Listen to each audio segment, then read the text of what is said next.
Welcome, dear listener, to this evening's audiobook. This reading is brought to you by Sleepy Sounds. Tonight, we will be reading a collection of Norse myths and legends featuring popular characters such as Thor, Loki, Freya, and Odin, amongst many others. So, as the gentle sound of the soft rain starts to fall, let us begin our journey together. Part 1. The Dwellers in Asgard. Far away and long ago. Once there was another sun and another moon, a different sun and a different moon from the ones we see now. Sol was the name of that sun, and Mani was the name of that moon. But always behind Sol and Mani wolves went, a wolf behind each. The wolves caught on them at last, and they devoured Sol and Mani. And then the world was in darkness and cold. In those times the gods lived, Odin and Thor, Hodr and Balder, Tyr and Heimdall, Vidar and Vali, as well as Loki, the doer of good and the doer of evil. And the beautiful goddesses were living then, Frigga, Freya, Nanna, Iduna, and Sif. But in the days when the sun and moon were destroyed, the gods were destroyed too. All the gods except Balder, who had died before that time. Vidar and Vali, the sons of Odin, and Modi and Magni, the sons of Thor. At that time, too, there were men and women in the world. But before the sun and the moon were devoured, and before the gods were destroyed, terrible things happened in the world. Snow fell on the four corners of the earth, and kept on falling for 3 seasons. Winds came and blew everything away. And the people of the world who had lived on in spite of the snow and the cold and the winds fought each other, brother killing brother, until all the people were destroyed. Also, there was another earth at that time, an earth green and beautiful. But the terrible winds that blew leveled down forests and hills and dwellings. Then fire came and burnt the earth. There was darkness, for the sun and the moon were devoured. The gods had met with their doom. And the time in which all these things happened was called Ragnarok, the twilight of the gods. Then a new sun and a new moon appeared and went traveling through the heavens. They were more lovely than Sol and Mani, and no wolves followed behind them in chase. The earth became green and beautiful again, and in a deep forest that the fire had not burnt, a woman and a man wakened up. They had been hidden there by Odin and left to sleep during Ragnarok, the twilight of the gods. Lif was the woman's name, and Lifthrasir was the man's. They moved through the world, and their children and their children's children made people for the new earth. And of the gods were left Vidar and Vali, the sons of Odin, and Modi and Magni, the sons of Thor. On the new earth, Vidar and Vali found tablets that the older gods had written on and had left there for them. Tablets telling of all that had happened before Ragnarok, the twilight of the gods. And the people who lived after Ragnarok, the twilight of the gods, were not troubled, as the people in the older days were troubled by the terrible beings who had brought destruction upon the world and upon men and women, and who from the beginning had waged war upon the gods. The end. The building of the wall. Always there had been war between the giants and the gods, between the giants who would have destroyed the world and the race of men, and the gods who would have protected the race of men and would have made the world more beautiful. There are many stories to be told about the gods, but the first one that should be told to you is the one about the building of their city. The gods had made their way up to the top of a high mountain, and there they decided to build a great city for themselves that the giants could would never overthrow. The city they would call Asgard, which means the place of the gods. They would build it on a beautiful plain that was on the top of that high mountain, and they wanted to raise round their city the highest and strongest wall that had ever been built. Now, one day, when they were beginning to build their halls and their palaces, a strange being came to them. Odin, the father of the gods, went and spoke to him. "What dost thou want on the mountain of the gods?" he asked the stranger. "I know what is in the mind of the gods," the stranger said. "They would build a city here. I cannot build palaces, but I can build great walls that can never be overthrown. Let me build the wall round your city." "How long will it take you to build a wall that will go round our city?" said the father of the gods. "A year, O Odin," said the stranger. Now Odin knew that if a great wall could be built around it, the gods would not have to spend all their time defending their city, Asgard, from the giants. And he knew that if Asgard were protected, he himself could go amongst men and teach them and help them. He thought that no payment the stranger could ask would be too much for the building of that wall. That day, the stranger came to the council of the gods, and he swore that in a year he would have the great wall built. Then Odin made oath that the gods would give him what he asked in payment if the wall was finished to the last stone in a year from that day. The stranger went away and came back on the morrow. It was the first day of summer when he started work.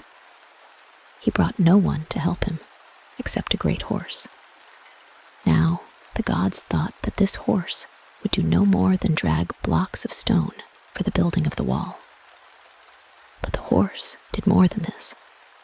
He set the stones in their places and mortared them together. And day and night, and by light and dark, the horse worked, and soon a great wall was rising round the palaces that the gods themselves were building. "What reward will the stranger ask for the work he is doing for us?" the gods asked one another. Odin went to the stranger. "We marvel at the work you and your horse are doing for us," he said. "No one can doubt that the great wall of Asgard will be built up by the first day of summer. What reward do you claim? We would have it ready for you." The stranger turned from the work he was doing, leaving the great horse to pile up the blocks of stone. "O father of the gods," he said, "O Odin, the reward I shall ask for my work is the sun and the moon and Freya, who watches over the flowers and grasses, for my wife." Now, when Odin heard this, he was terribly angered, for the price the stranger asked for his work was beyond all prices. He went amongst the other gods, who were then building their shining palaces within the great wall, and he told them what reward the stranger had asked. The gods said, "Without the sun and the moon, the world will wither away." And the goddesses said, "Without Freya, all will be gloom in Asgard." They would have let the wall remain unbuilt, rather than let the stranger have the reward he claimed for building it. But one who was in the company of the gods spoke. He was Loki, a being who only half belonged to the gods. His father was the wind giant. "Let the stranger build the wall round Asgard," Loki said, "and I will find a way to make him give up the hard bargain he has made with the gods. Go to him and tell him that the wall must be finished by the first day of summer, and that if it is not finished to the last stone on that day, the price he asks will not be given to him." The gods went to the stranger, and they told him that if the last stone was not laid on the wall on the first day of the summer, not Sol or Mani, the sun and the moon, nor nor Freya would be given him. And now they knew that the stranger was one of the giants. The giant and his great horse piled up the wall more quickly than before.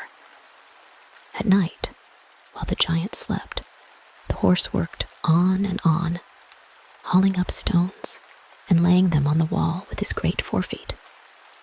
And day by day, the wall around Asgard grew higher and higher. But the gods had no joy in seeing that great wall rising higher and higher around their palaces. The giant and his horse would finish the work by the first day of summer, and then he would take the sun and the moon, Sol and Mani and Freya away with him. But Loki was not disturbed. He kept telling the gods that he would find a way to prevent him from finishing his work, and thus he would make the giant forfeit the terrible price he had led Odin to promise him. It was 3 days to summertime. All the wall was finished, except the gateway. Over the gateway, a stone was still to be placed, and the giant, before he went to sleep, bade his horse haul up a great block of stone so that they might put it above the gateway in the morning, and so finish the work 2 full days before summer. It happened to be a beautiful moonlit night. Svadilfare, the giant's great horse, was hauling the largest stone he ever hauled when he saw a little mare come galloping toward him.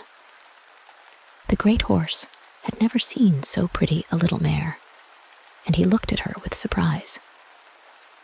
"Svadilfare, slave," said the little mare to him, and went frisking past. Svadilfare put down the stone he was hauling and called to the little mare. She came back to him. "Why do you call me Svadilfare, slave?" said the great horse. "Because you have to work night and day for your master," said the little mare. "He keeps you working, working, working, and never lets you enjoy yourself. You dare not leave that stone down and come and play with me." "Who told you I dare not do it?" said Svadilfare. "I know you daren't do it," said the little mare, and she kicked up her heels and ran across the moonlit meadow. Now the truth is that Svadilfare was tired of working day and night. When he saw the little mare go galloping off, he became suddenly discontented. He left the stone he was hauling on the ground. He looked round, and he saw the little mare looking back at him. He galloped after her. He did not catch up on the little mare. She went on swiftly before him. On she went over the moonlit meadow, turning and looking back now and again at the great Svadilfare, who came heavily after her. Down the mountainside the mare went, and Svadilfare, who now rejoiced in his liberty, and in the freshness of the wind, and in the smell of the flowers, still followed her. With the morning's light, they came near a cave, and the little mare went into it. They went through the cave. Then Svadilfare caught up on the little mare, and the two went wandering together. The little mare telling Svadilfare stories of the dwarfs and the elves. They came to a grove, and they stayed together in it, the little mare playing so nicely with him that the great horse forgot all about time passing. And while they were in the grove, the giant was going up and down, searching for his great horse. He had come to the wall in the morning, expecting to put the stone over the gateway and so finish his work. But the stone that was to be lifted up was not near him. He called for Svadilfare, but his great horse did not come. He went to search for him, and he searched all down the mountainside, and he searched as far across the earth as the realm of the giants. But he did not find Svadilfare. The gods saw the first day of summer come, and the gateway of the wall stand unfinished. They said to each other that if it were not finished by the evening, they need not give Sol and Mani to the giant, nor the maiden Freya to be his wife. The hours of the summer day went past, and the giant did not raise the stone over the gateway. In the evening, he came before them. "Your work is not finished," Odin said. "You forced us to a hard bargain, and now we need not keep it with you. You shall not be given Sol and Mani, nor the maiden Freya. Only the wall I have built is so strong I would tear it down," said the giant. He tried to throw down one of the palaces, but the gods laid hands on him and thrust him outside the wall he had built. "Go and trouble Asgard no more," Odin commanded. Then Loki returned to Asgard. He told the gods how he had transformed himself into a little mare and had led away Svadilfare, the giant's great horse. And the gods sat in their golden palaces behind the great wall and rejoiced that their city was now secure and that no enemy could ever enter it or overthrow it. But Odin, the father of the gods, as he sat upon his throne, was sad in his heart. Sad that the gods had got their wall built by a trick, that oaths had been broken, and that a blow had been struck in injustice in Asgard. The end. Iduna and her apples. How Loki put the gods in danger. In Asgard, there was a garden, and in that garden there grew a tree, and on that tree there grew shining apples. Thou knowst, O well-loved one, that every day that passes makes us older and brings us to that day when we will be bent and feeble, gray-headed and weak-eyed. But those shining apples that grew in Asgard, they who ate of them every day grew never a day older, for the eating of the apples kept old age away. Iduna, the goddess, tended the tree on which the shining apples grew. None would grow on the tree unless she was there to tend it. No one but Iduna might pluck the shining apples. Each morning she plucked them and left them in her basket.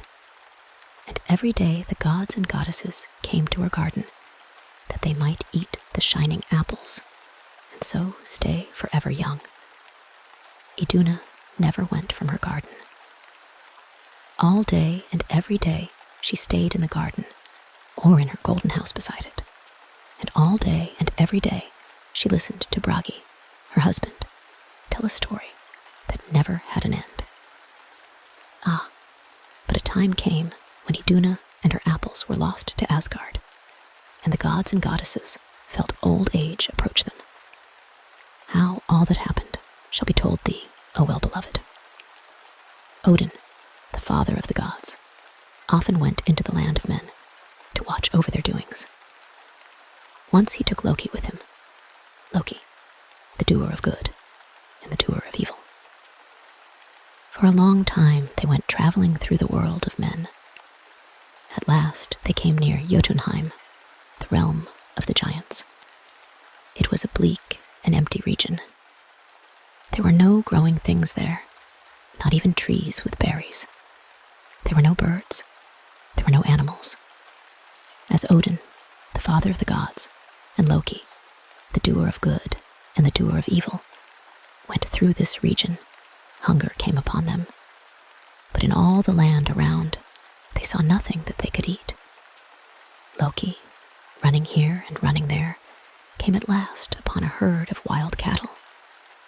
Creeping up on them, he caught hold of a young bull and killed him. Then he cut up the flesh into strips of meat. He lighted a fire and put the meat on spits to roast. While the meat was being cooked, Odin, the father of the gods, a little way off, sat thinking on the things he had seen in the world of men. Loki made himself busy putting more and more logs on the fire.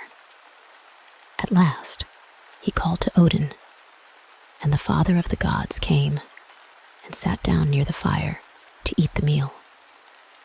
But when the meat was taken off the cooking spits, and when Odin went to cut it, he found that it was still raw. He smiled at Loki for thinking the meat was cooked, and Loki, troubled that he had made a mistake, put the meat back and put more logs upon the fire. Again, Loki took the meat off the cooking spits and called Odin to the meal. Odin, when he took the meat that Loki brought him, found that it was as raw as if it had never been put upon the fire. "Is this a trick of yours, Loki?" he said. Loki was so angry at the meat being uncooked that Odin saw he was playing no tricks. In his hunger, he raged at the meat, and he raged at the fire. Again, he put the meat on the cooking spits and put more logs on the fire. Every hour he would take up the meat, sure that it was now cooked, and every time he took it off, Odin would find that the meat was as raw as the first time they took it off the fire.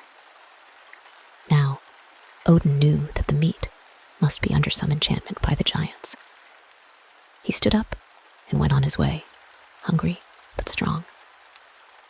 Loki, however, would not leave the meat that he had put back on the fire. He would make it be cooked, he declared, and he would not leave that place hungry. The dawn came, and he took up the meat again. As he was lifting it off the fire, he heard a whir of wings above his head. Looking up, he saw a mighty eagle, the largest eagle that ever appeared in the sky. The eagle circled round and round and came above Loki's head. "Canst thou not cook thy food?" the eagle screamed to him. "I cannot cook it," said Loki. "I will cook it for thee if thou wilt give me a share," screamed the eagle. "Come then and cook it for me," said Loki. The eagle circled round until he was above the fire. Then, flapping his great wings over it, he made the fire blaze and blaze. A heat that Loki had never felt before came from the burning logs. In a minute, he drew the meat from the spits and found it was well cooked. "My share, give me my share," the eagle screamed at him. He flew down, and seizing on a large piece of meat, instantly devoured it. He seized on another piece. Piece after piece he devoured, until it looked as if Loki would be left with no meat for his meal. As the eagle seized on the last piece, Loki became angry indeed. Taking up the spit on which the meat had been cooked, he struck at the eagle. There was a clang, as if he had struck some metal. The wood of the spit did not come away. It stuck to the breast of the eagle. But Loki did not let go his hold on the spit. Suddenly, the eagle rose up in the air. Loki, who held to the spit that was fastened to the eagle's breast, was drawn up with him. Before he knew what had happened, Loki was miles and miles up in the air, and the eagle was flying with him toward Jotunheim, the realm of the giants. And the eagle was screaming out, "Loki, friend Loki, I have thee at last. It was thou who didst cheat my brother of his reward for building the wall round Asgard. But Loki, I have thee at last. Know now that Thiassi the giant has captured thee, O Loki, most cunning of the dwellers in Asgard." Thus the eagle screamed as he went flying with Loki toward Jotunheim, the realm of the giants. They passed over the river that divides Jotunheim from Midgard, the world of men. And now Loki saw a terrible place beneath him, a land of ice and rock. Great mountains were there. They were lighted by neither sun nor moon, but by columns of fire thrown up now and again through cracks in the earth or out of the peaks of the mountains. Over a great iceberg, the eagle hovered. Suddenly, he shook the spit from his breast, and Loki fell down on the ice. The eagle screamed out to him, "Thou art in my power at last. O thou most cunning of all the dwellers in Asgard. The eagle left Loki there and flew within a crack in the mountain. Miserable indeed was Loki upon that iceberg. The cold was deadly. He could not die there, for he was one of the dwellers in Asgard, and death might not come to him that way. He might not die, but he felt bound to that iceberg with chains of cold. After a day, his captor came to him, not as an eagle this time, but in his own form, Thiassi, the giant. "Wouldst thou leave thine iceberg, Loki," he said, "and return to thy pleasant place in Asgard? Thou dost delight in Asgard, although only by one half dost thou belong to the gods. Thy father, Loki, was the wind giant." "Oh, that I might leave this iceberg," Loki said, with the tears freezing on his face. "Thou mayst leave it when thou showest thyself ready to pay thy ransom to me," said Thiassi. "Thou wilt have to get me the shining apples that Iduna keeps in her basket." "I cannot get Iduna's apples for thee, Thiassi," said Loki. "Then stay upon the iceberg," said Thiassi the giant. He went away and left Loki there with the terrible winds buffeting him as with blows of a hammer. When Thiassi came again and spoke to him about his ransom, Loki said, "There is no way of getting the shining apples from Iduna." "There must be some way, O cunning Loki," said the giant. "Iduna, although she guards well the shining apples, is simple-minded," said Loki. "It may be that I shall be able to get her to go outside the wall of Asgard. If she goes, she will bring her shining apples with her, for she never lets them go out of her hand, except when she gives them to the gods and goddesses to eat. Make it so that she will go beyond the wall of Asgard," said the giant. "If she goes outside of the wall, I shall get the apples from her. Swear by the world tree that thou wilt lure Iduna beyond the wall of Asgard. Swear it, Loki, and I shall let thee go." "I swear it by Yggdrasil, the world tree, that I will lure Iduna beyond the wall of Asgard, if thou wilt take me off this iceberg," said Loki. Then Thiassi changed himself into a mighty eagle, and taking Loki in his talons, he flew with him over the stream that divides Jotunheim, the realm of the giants, from Midgard, the world of men. He left Loki on the ground of Midgard, and Loki then went on his way to Asgard. Now Odin had already returned, and he had told the dwellers in Asgard of Loki's attempt to cook the enchanted meat. All laughed to think that Loki had been left hungry for all his cunning. Then when he came into Asgard, looking so famished, they thought it was because Loki had had nothing to eat. They laughed at him more and more, but they brought him into the feast hall, and they gave him the best of food, with wine out of Odin's wine cup. When the feast was over, the dwellers in Asgard went to Iduna's garden, as was their wont. There sat Iduna in the golden house that opened on her garden.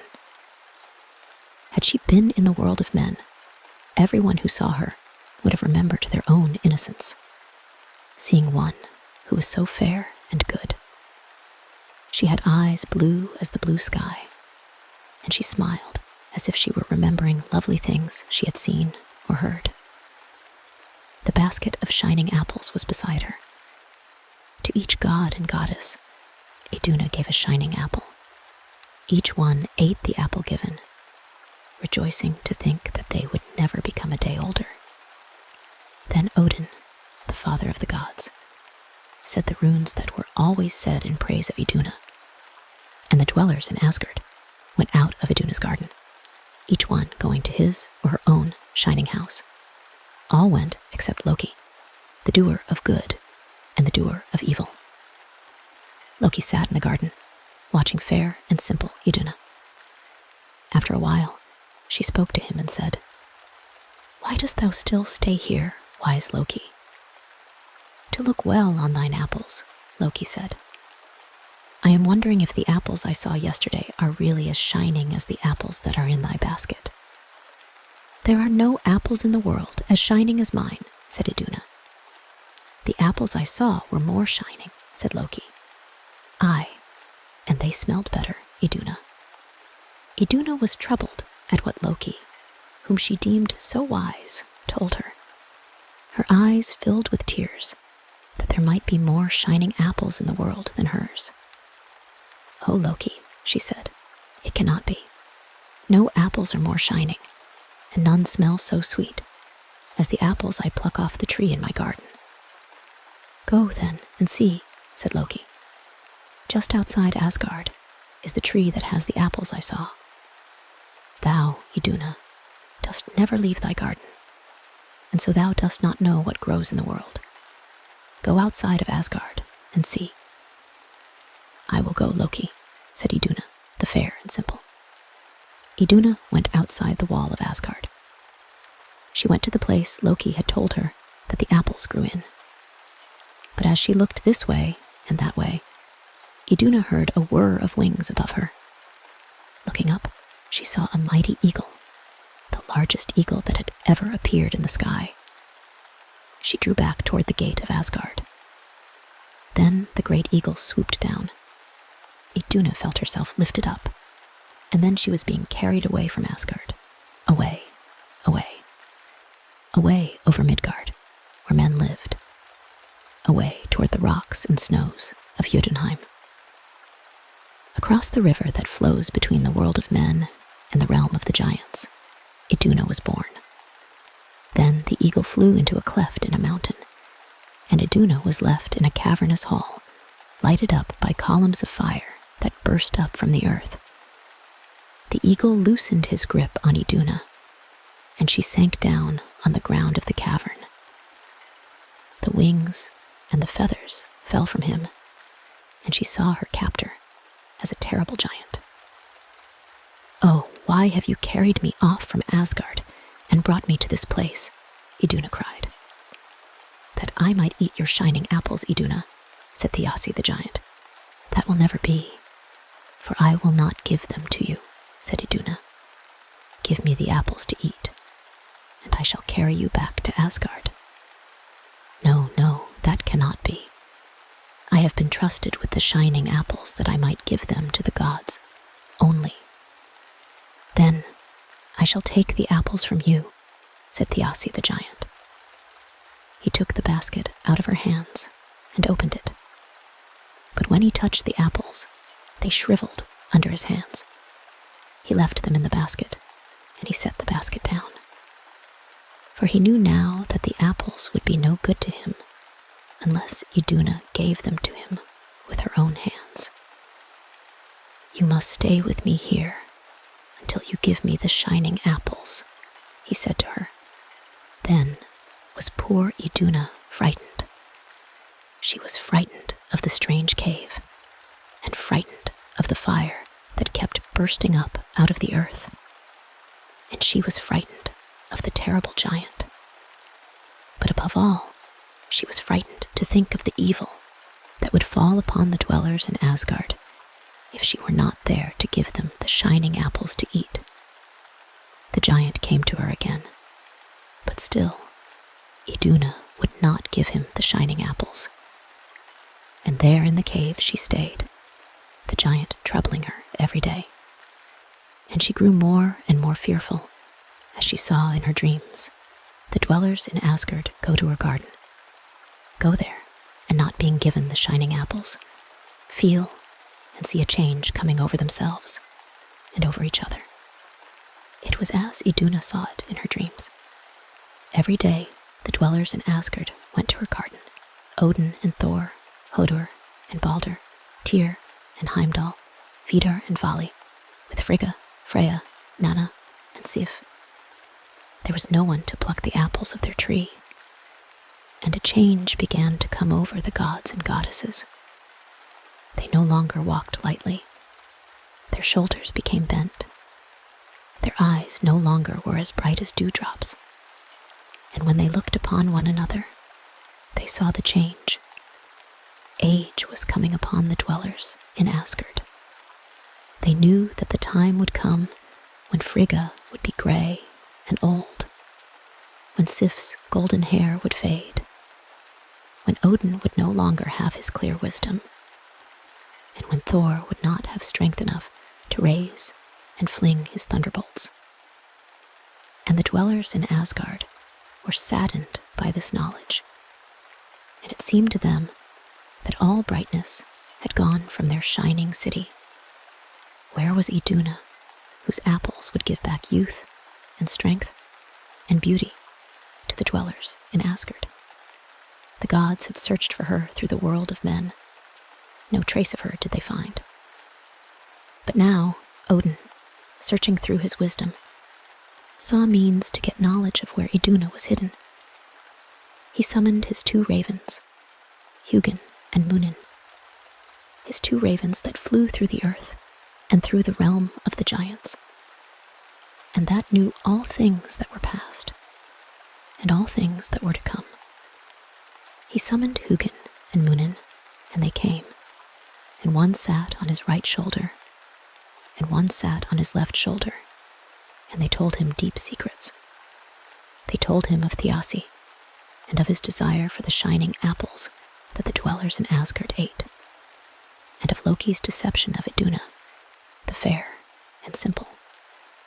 What Odin learnt from his ravens was told in the council of the gods. Then Thor the Strong went to Loki and laid hands upon him. When Loki found himself in the grip of the strong god, he said, "What wouldst thou with me, O Thor? I would hurl thee into a chasm in the ground and strike thee with my thunder," said the strong god. "It was thou who didst bring it about that Iduna went from Asgard." "O Thor," said Loki, "do not crush me with thy thunder. Let me stay in Asgard. I will strive to win Iduna back." "The judgment of the gods," said Thor, "is that thou, the cunning one, shouldst go to Jotunheim, and by thy craft win Iduna back from the giants. Go, or else I shall hurl thee into a chasm and crush thee with my thunder." "I will go," said Loki. From Frigga, the wife of Odin, Loki borrowed the dress of falcon feathers that she owned. He clad himself in it and flew to Jotunheim in the form of a falcon. He searched through Jotunheim until he found Thiassi's daughter, Skadi. He flew before Skadi, and he let the giant maid catch him and hold him as a pet. One day, the giant maid carried him into the cave where Iduna, the fair and simple, was held. When Loki saw Iduna there, he knew that part of his quest was ended. Now, he had to get Iduna out of Jotunheim and away to Asgard. He stayed no more with the giant maid, but flew up into the high rocks of the cave. Skadi wept for the flight of her pet, but she ceased to search and to call, and went away from the cave. Then Loki, the doer of good and the doer of evil, flew to where Iduna was sitting and spoke to her.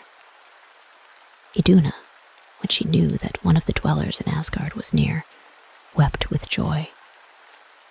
Loki told her what she was to do. By the power of a spell that was given him, he was able to change her into the form of a sparrow. But before she did this, she took the shining apples out of her basket and flung them into places where the giant would never find them. Skadi, coming back to the cave, saw the falcon fly out with the sparrow beside him. She cried out to her father, and the giant knew that the falcon was Loki, and the sparrow was Iduna. He changed himself into the form of a mighty eagle. By this time, sparrow and falcon were out of sight, but Thiassi, knowing that he could make better flight than they, flew toward Asgard. Soon he saw them. They flew with all the power they had, but the great wings of the eagle brought him nearer and nearer to them. The dwellers in Asgard, standing on the wall, saw the falcon and the sparrow, with the great eagle pursuing them. They knew who they were: Loki and Iduna, with the Asi in pursuit. As they watched the eagle winging nearer and nearer, the dwellers in Asgard were fearful that the falcon and the sparrow would be caught upon, and that Iduna would be taken again by Thiassi. They lighted great fires upon the wall, knowing that Loki would find a way through the fires, bringing Iduna with him, but that Thiassi would not find a way. The falcon and the sparrow flew toward the fires. Loki went between the flames and brought Iduna with him, and Thiassi, coming up to the fires and finding no way through, beat his wings against the flames. He fell down from the wall, and the death that came to him afterwards was laid to Loki. Thus, Iduna was brought back to Asgard. Once again she sat in the golden house that opened to her garden. Once again she plucked the shining apples off the tree she tended, and once again she gave them to the dwellers in Asgard. And the dwellers in Asgard walked lightly again, and brightness came into their eyes and into their cheeks. Age no more approached them. Youth came back. Light and joy were again in Asgard. The end. Sif's golden hair. How Loki wrought mischief in Asgard. All who dwelt in Asgard, the Aesir and the Asinir, who were the gods and the goddesses, and the Vanir, who were the friends of the gods and the goddesses, were wroth with Loki. It was no wonder they were wroth with him, for he had let the giant Thiassi carry off Iduna and her golden apples. Still, it must be told that the show they made of their wrath made Loki ready to do more mischief in Asgard. One day he saw a chance to do mischief that made his heart rejoice. Sif, the wife of Thor, was lying asleep outside her house. Her beautiful golden hair flowed all round her. Loki knew how much Thor loved that shining hair, and how greatly Sif prized it because of Thor's love. Here was his chance to do a great mischief. Smilingly, he took out his shears, and he cut off the shining hair, every strand and every tress. She did not waken while her treasure was being taken from her. But Loki left Sif's head cropped and bare. Thor was away from Asgard. Coming back to the city of the gods, he went into his house. Sif, his wife, was not there to welcome him. He called to Sif, but no glad answer came from her. To the palaces of all the gods and goddesses Thor went, but in none of them did he find Sif, his golden-haired wife. When he was coming back to his house, he heard his name whispered. He stopped, and then a figure stole out from behind a stone. A veil covered her head, and Thor scarce knew that this was Sif, his wife. As he went to her, she sobbed and sobbed. "Oh, Thor, my husband," she said, "do not look upon me. I am ashamed that you should see me. I shall go from Asgard, and from the company of the gods and goddesses, and I shall go down to Svartheim and live amongst the dwarfs. I cannot bear that any of the dwellers in Asgard should look upon me now." "Oh, Sif," cried Thor, "what has happened to change you?" "I have lost the hair of my head," said Sif. "I have lost the beautiful golden hair that you, Thor, loved.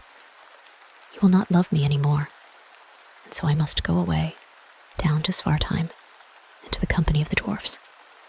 They are as ugly as I am now." Then she took the veil off her head, and Thor saw that all her beautiful hair was gone. She stood before him, shamed and sorrowful, and he grew into a mighty rage. "Who was it did this to you, Sif?" he said.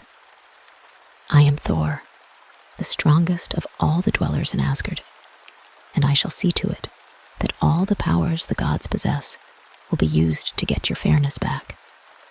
Come with me, Sif." And taking his wife's hand in his, Thor went off to the council house, where the gods and the goddesses were. Sif covered her head with her veil, for she would not have the gods and goddesses look upon her shorn head. But from the anger in Thor's eyes, all saw that the wrong done to Sif was great indeed. Then Thor told of the cutting of her beautiful hair. A whisper went round the council house. It was Loki did this. No one else in Asgard would have done a deed so shameful, one said to the other. Loki, it was who did it, said Thor. He has hidden himself, but I shall find him, and I will slay him. Nay, not so, Thor, said Odin, the father of the gods. Nay, no dweller in Asgard may slay another. I shall summon Loki to come before us here. It is for you to make him. And remember that Loki is cunning and able to do many things. Bring back to Sif the beauty of her golden hair.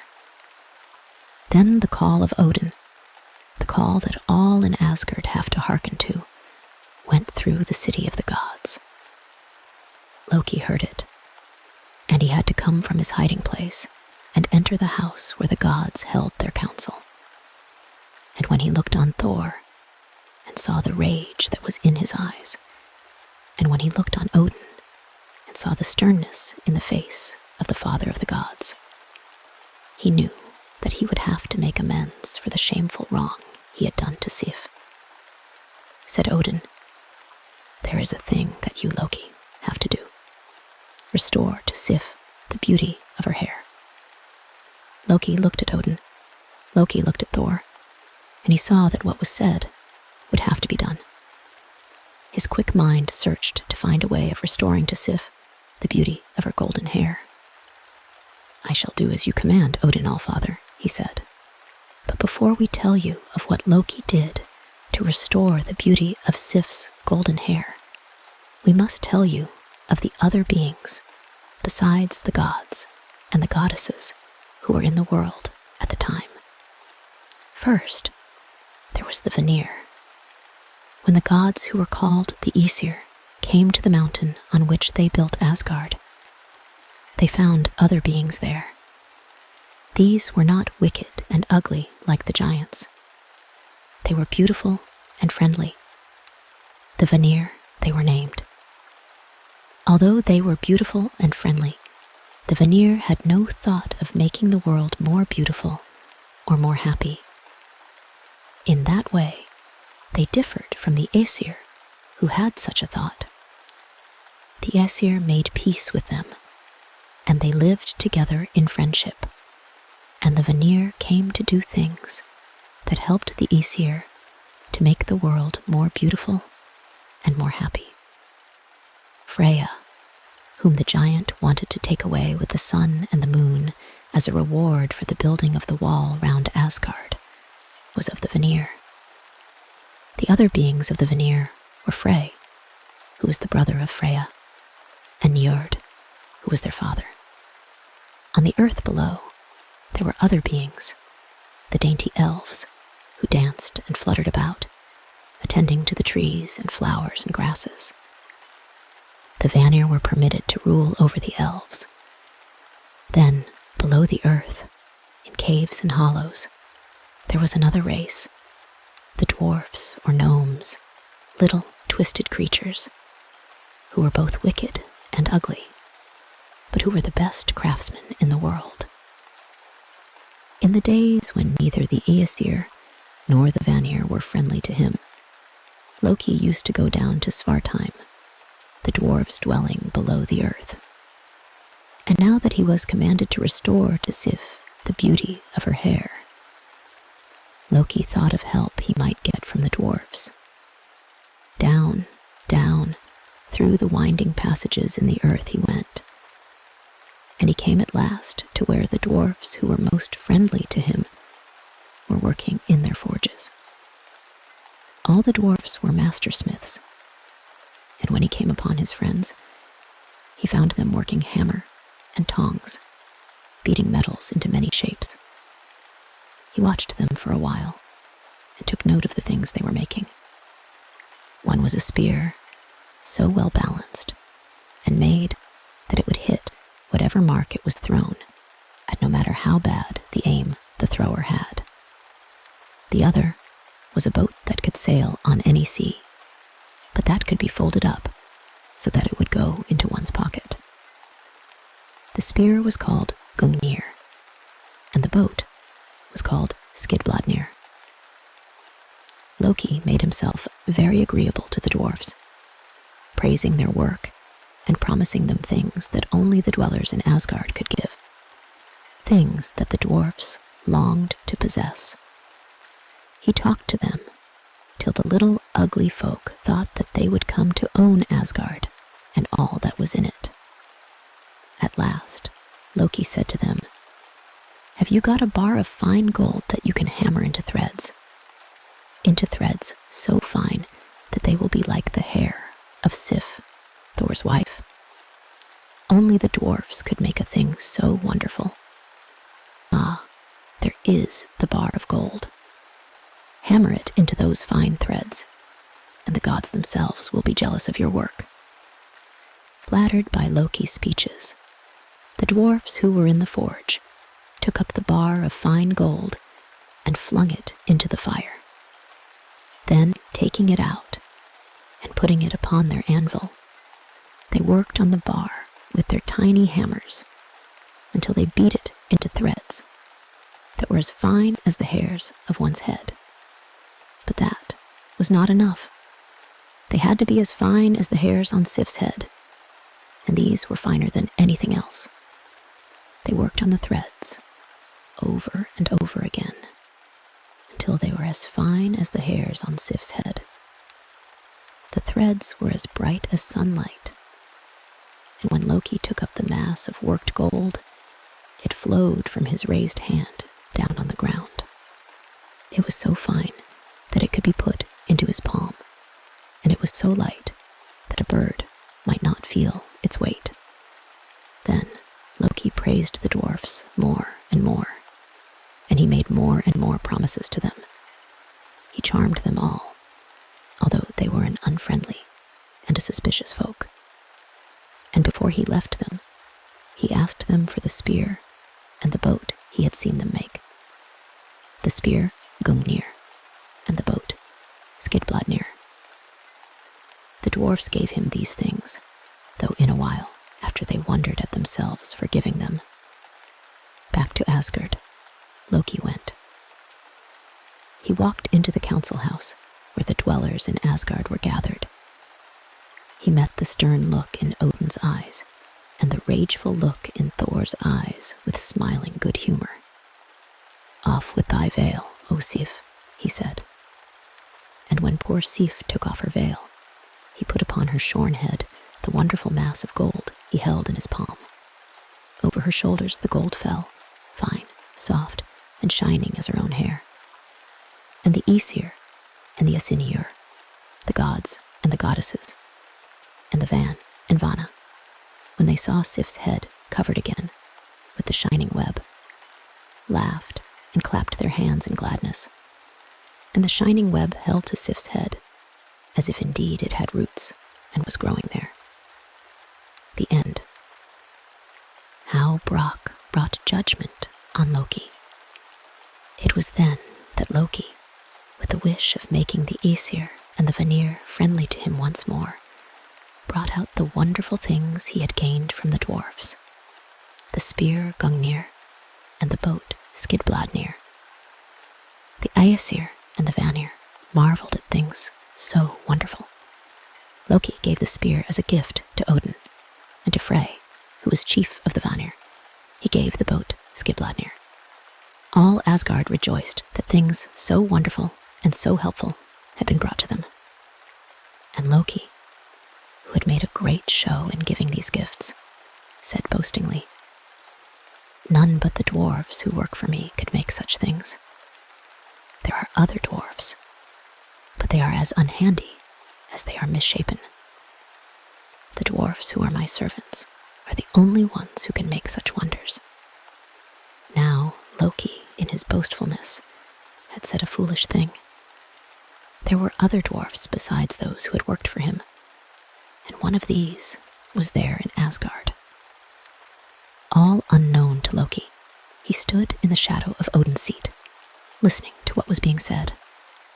Now he went over to Loki, his little unshapely form trembling with rage.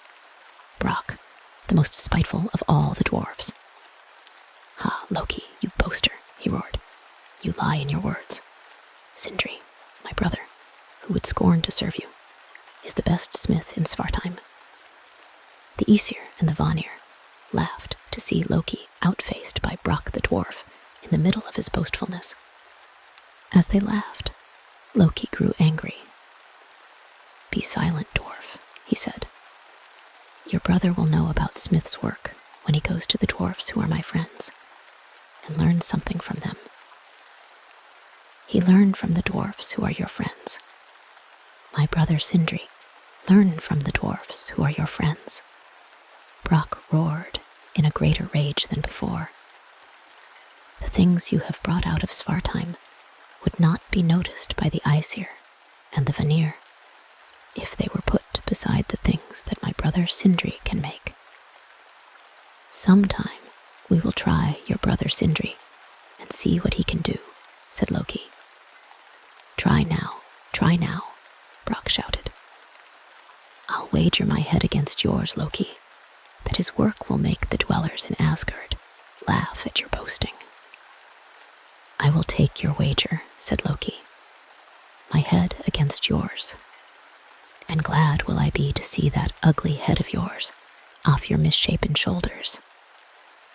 The Aesir will judge whether my brother's work is not the best that ever came out of Svartheim, and they will see to it that you will pay your wager, Loki, the head off your shoulders. Will ye not sit in judgment, O dwellers in Asgard?" "We will sit in judgment," said the Aesir.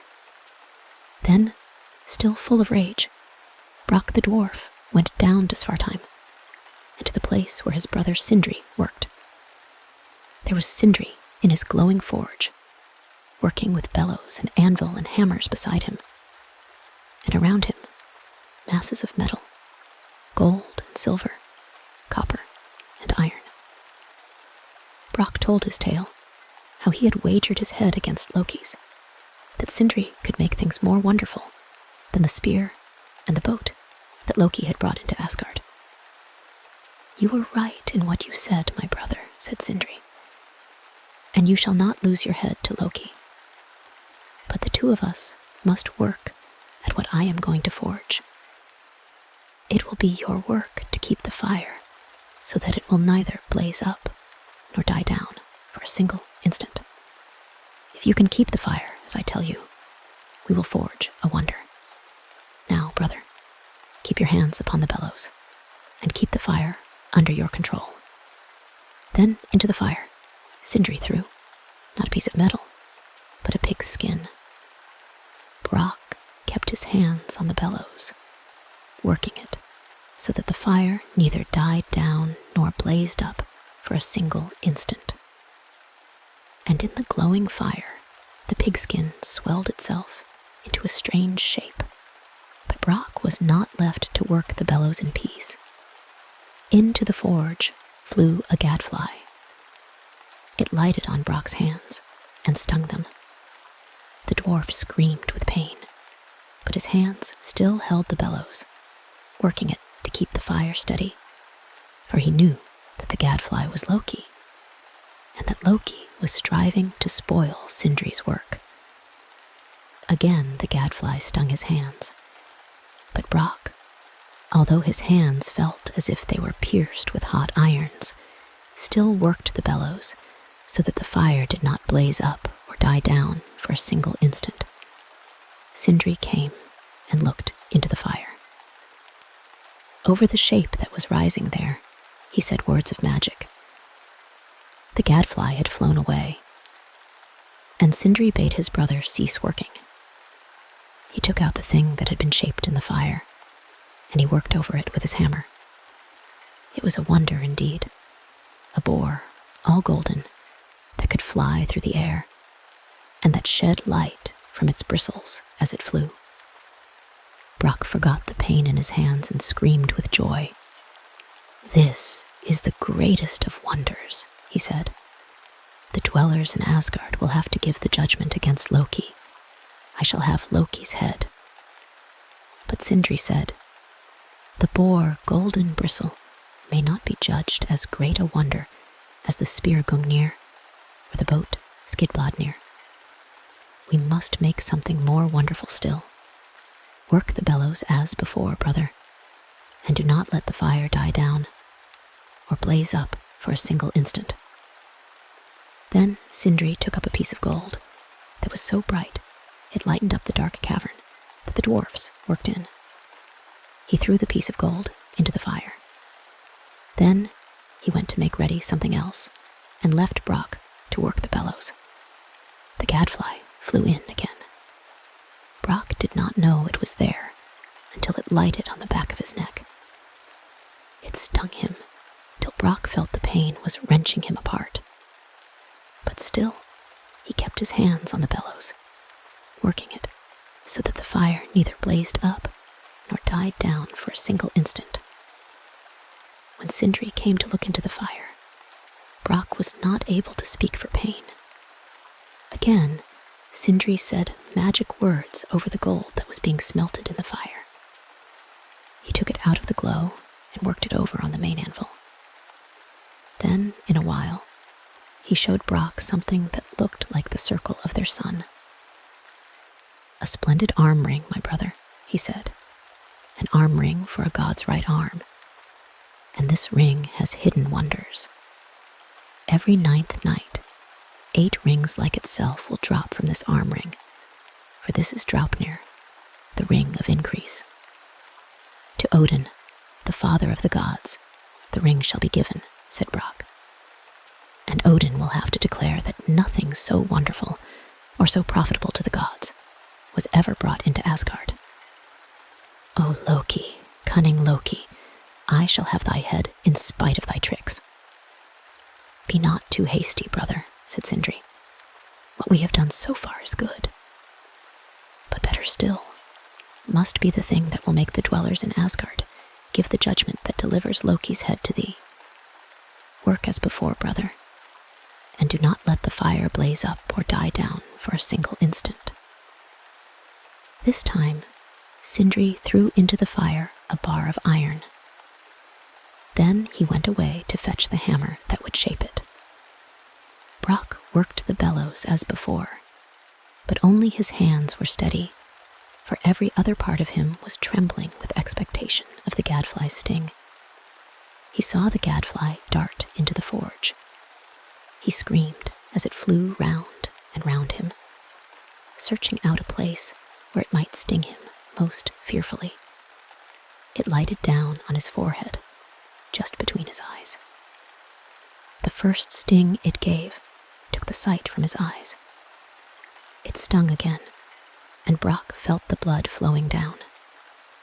Darkness filled the cave. Brock tried to keep his hands steady on the bellows, but he did not know whether the fire was blazing up or dying down. He shouted, and Sindri hurried up. Sindri said the magic words over the thing that was in the fire.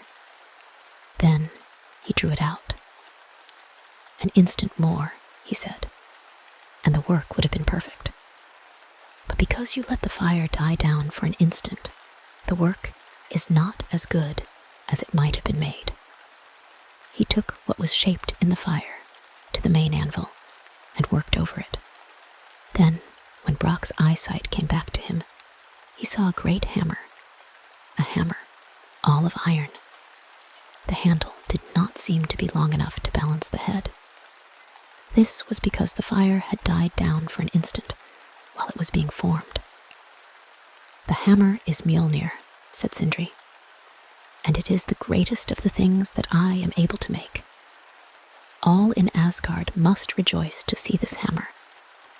Thor only will be able to wield it. Now, I am not afraid of the judgment that the dwellers in Asgard will give. The dwellers in Asgard will have to give judgment for us Brock cried out. They will have to give judgment for us, and the head of Loki, my tormentor, will be given me. No more wonderful or more profitable gifts than these have ever been brought into Asgard, Sindri said. Thy head is saved, and thou wilt be able to take the head of Loki, who was insolent to us. Bring it here, and we will throw it into the fire in the forge. The Aesir and the Vanir were seated in the council house of Asgard when a train of dwarves appeared before them. Brock came at the head of the train, and he was followed by a band of dwarves carrying things of great weight. Brock and his attendants stood round the throne of Odin and hearkened to the words of the father of the gods. We know why you have come into Asgard from out of Svartheim, Odin said. You have brought things wonderful and profitable to the dwellers in Asgard. Let what you have brought be seen, Brock. If they are more wonderful and more useful than the things Loki has brought out of Svartheim, the spear Gungnir and the boat Skidbladnir, we will give judgment for you. Then Brock commanded the dwarfs, who waited on him, to show the dwellers in Asgard the first of the wonders that Sindri had made. They brought out the boar, Golden Bristle. Round and round the council house the boar flew, leaving a track of brightness. The dwellers in Asgard said one to the other that this was a wonder indeed, but none would say that the boar was a better thing to have in Asgard than the spear that would hit the mark no matter how badly it was flung, or the boat Skidbladnir that would sail on any sea, and that could be folded up so small that it would fit in anyone's pocket. None would say that Golden Bristle was better than these wonders. To Frey, who was chief of the Vanir, Brock gave the wondrous boar. Then the attending dwarfs showed the arm ring that was as bright as the circle of the sun. All admired the noble ring, and when it was told how every 9th night this ring dropped 8 rings of gold that were like itself, the dwellers in Asgard spoke aloud, all saying that Draupnir, the ring of increase, was a wonder indeed. Hearing their voices raised, Brock looked triumphantly at Loki, who was standing there with his lips drawn closely together. To Odin, the father of the gods, Brock gave the noble arm ring. Then he commanded the attending dwarves to lay before Thor the hammer Mjolnir. Thor took the hammer up and swung it around his head. As he did so, he uttered a great cry, and the eyes of the dwellers in Asgard lightened up when they saw Thor with the hammer Mjolnir in his hands.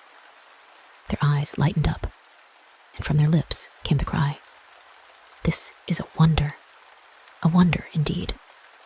With this hammer in his hand, none can withstand Thor, our champion. No greater thing has ever come into Asgard than the hammer Mjolnir." Then Odin, the father of the gods, spoke from his throne, giving judgment. The hammer Mjolnir that the dwarf Brock has brought into Asgard is a thing wonderful indeed and profitable to the gods. In Thor's hands, it can crush mountains and hurl the giant race from the ramparts of Asgard. Sindri the dwarf has forged a greater thing than the spear Gungnir and the boat Skidbladnir. There can be no other judgment. Brock looked at Loki, showing his gnarled teeth. "Now, Loki, yield your head, he cried. "Do not ask such a thing," said Odin. "Put any other penalty on Loki for mocking you and tormenting you. Make him yield to you the greatest thing that it is in his power to give." Not so, screamed Brock. "You dwellers in Asgard would shield one another. But what of me? Loki would have taken my head had I lost the wager. Loki has lost his head to me. Let him kneel down now till I off. Loki came forward, smiling with closed lips. "I kneel before you, dwarf," he said. "Take off my head, but be careful. Do not touch my neck. I did not bargain that you should touch my neck. If you do, I shall call upon the dwellers in Asgard to punish you." Brock drew back with a snarl. "Is this the judgment of the gods?" he asked. "The bargain you made, Brock," said Odin, "was an evil one, and all its evil consequences you must bear." Brock, in a rage, looked upon Loki, and he saw that his lips were smiling. He stamped his feet and raged. Then he went up to Loki and said, "I may not take your head, but I can do something with your lips that mock me." "What would you do, dwarf?" asked Thor.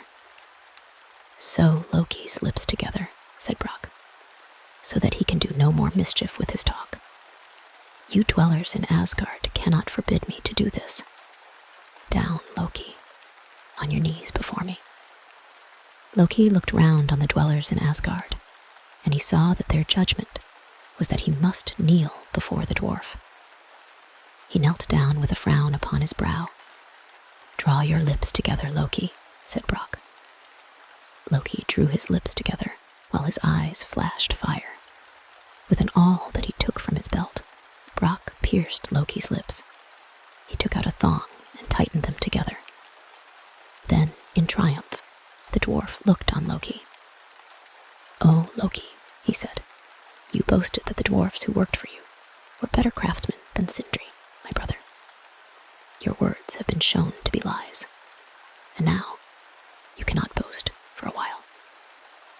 Then Brock the dwarf, with great majesty, walked out of the council house of Asgard, and the attending dwarfs marched behind him in procession. Down the passages in the earth the dwarfs went, singing the song of Brock's triumph over Loki. And in Svartheim, it was told forever after how Sindri and Brock had prevailed. In Asgard, now that Loki's lips were closed, there was peace and a respite from mischief. No one amongst the Aesir or the Vanir were sorry when Loki had to walk about in silence, with his head bent low. The end. How Freya gained her necklace, and how her loved one was lost to her.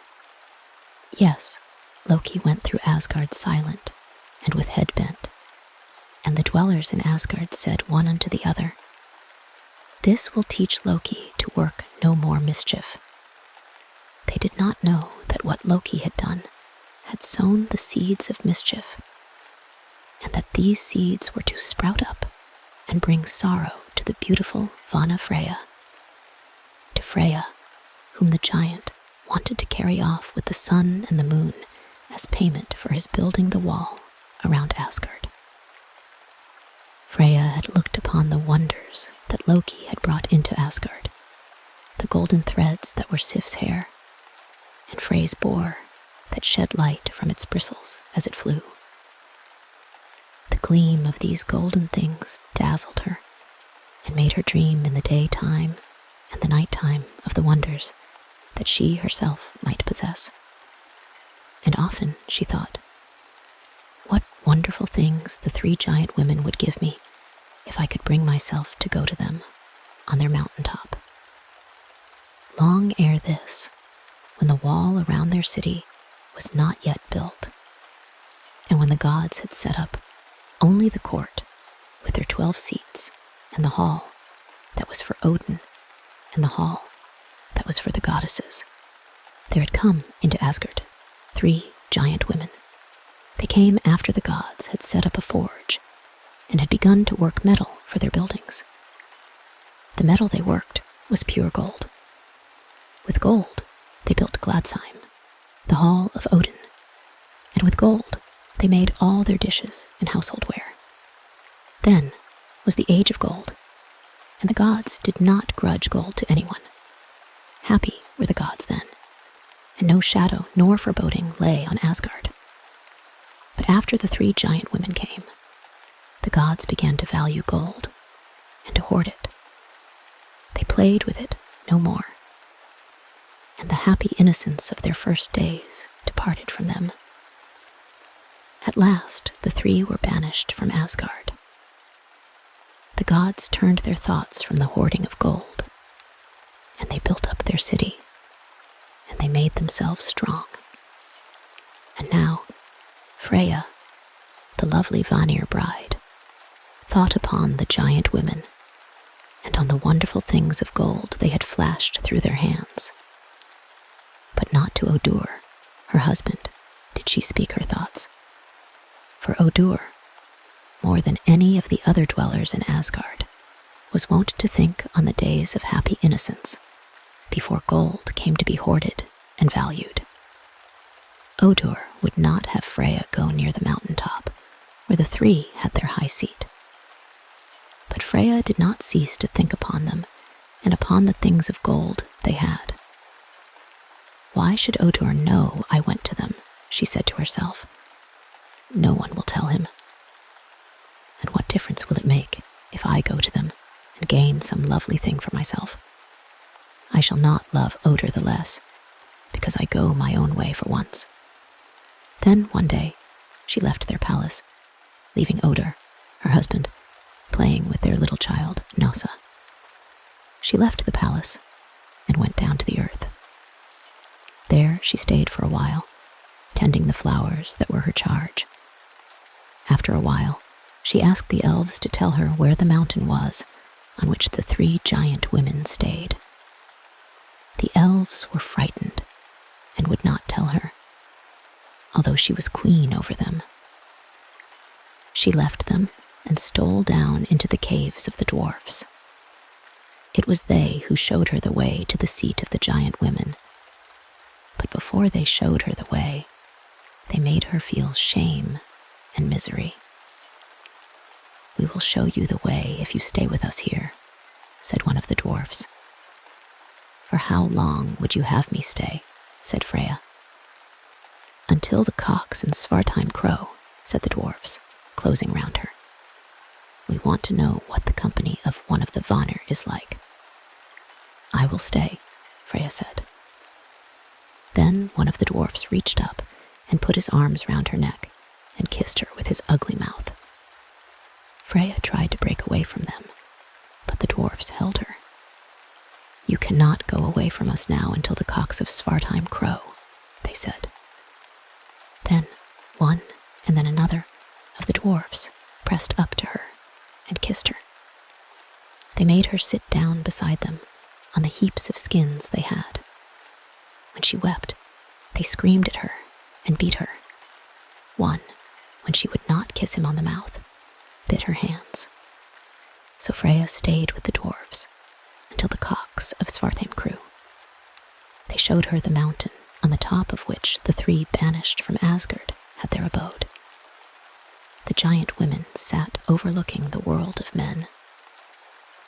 What would you have from us, wife of Odur? One who was called Gulveig said to her. Alas, now that I have found you, I know that I should ask you for naught, Freya said. Speak, Vana, said the second of the giant women. The third said nothing, but she held up in her hands a necklace of gold, most curiously fashioned. How bright it is, Freya said. There is shadow where you sit, women, but the necklace you hold makes brightness now. Oh, how I should joy to wear it. It is the necklace, Brisingamen, said the one who was called Gulveig. It is yours to wear, wife of Odur, said the one who held it in her hands. Freya took the shining necklace and clasped it round her throat. She could not bring herself to thank the giant women, for she saw that there was evil in their eyes. She made reverence to them, however, and she went from the mountain on which they sat, overlooking the world of men. In a while, she looked down and saw Brisingamen, and her misery went from her. It was the most beautiful thing ever made by hands. None of the Asinir, and none other of the Vanir, possessed a thing so beautiful. It made her more and more lovely, and Odin, she thought, would forgive her when he saw how beautiful and how happy Brisingamen made her. She rose up from amongst the flowers and took leave of the slight elves, and she made her way into Asgard. All who greeted her looked long and with wonder upon the necklace that she wore, and into the eyes of the goddesses there came a look of longing when they saw Brisingamen. But Freya hardly stopped to speak to anyone. As swiftly as she could, she made her way to her own palace. She would show herself to Odin and win his forgiveness. She entered her shining palace and called to him. No answer came.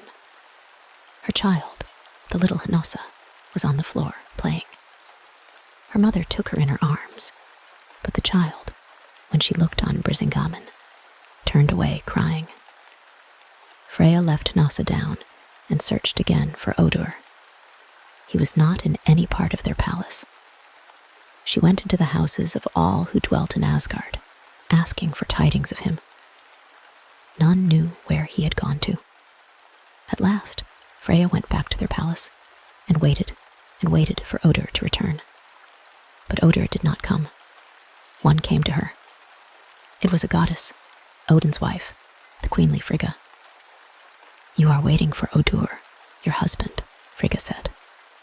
"Ah, let me tell you, Odin will not come to you here.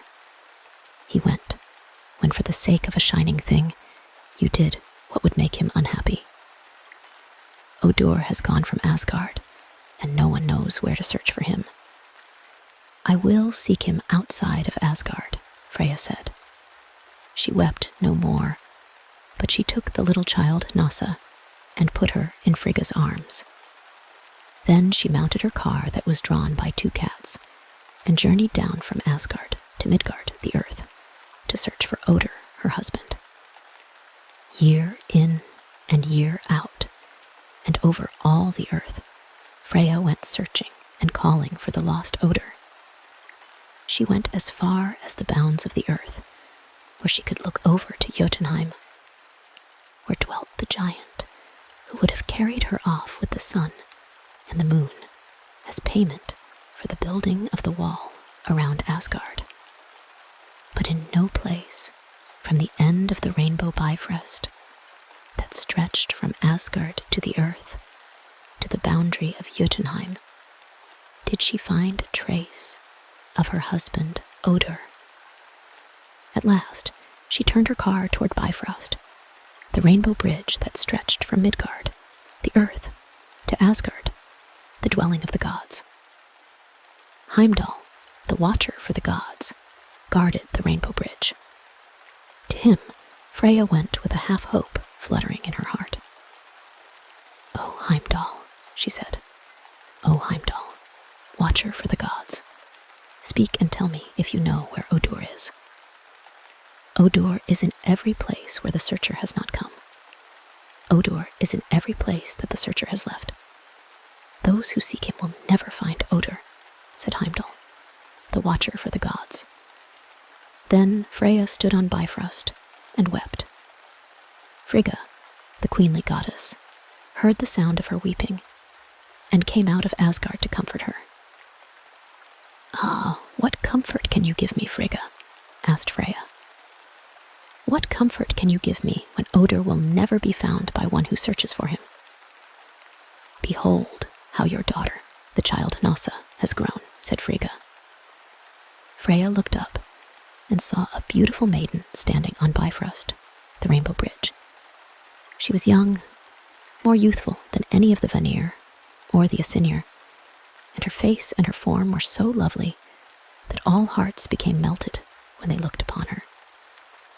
And Freya was comforted in her loss. She followed Frigga across Bifrost, the rainbow bridge, and came once again into the city of the gods. In her own palace in Asgard, Freya dwelt with Hnossa, her child. Still, she wore round her neck Brisingamen, the necklace that lost her Odin. But now she wore it, not for its splendor, but as a sign of the wrong she had done. she weeps, and her tears become golden drops as they fall on the earth. And by poets who know her story, she is called the Beautiful Lady in Tears. The end. How Frey won Gerda, the giant maiden, and how he lost his magic sword. Frey, chief of the Vanir, longed to have sight of his sister, who had been from Asgard for so long. You must know that this happened during the time when Freya was wandering through the world, seeking her husband, the lost Odin. Now, there was in Asgard a place from which one could overlook the world and have a glimpse of all who wandered there. That place was Hlidskjalf, Odin's lofty watchtower. High up into the blue of the air the tower went. Frey came to it, and he knew that Odin Allfather was not upon Hlidskjalf.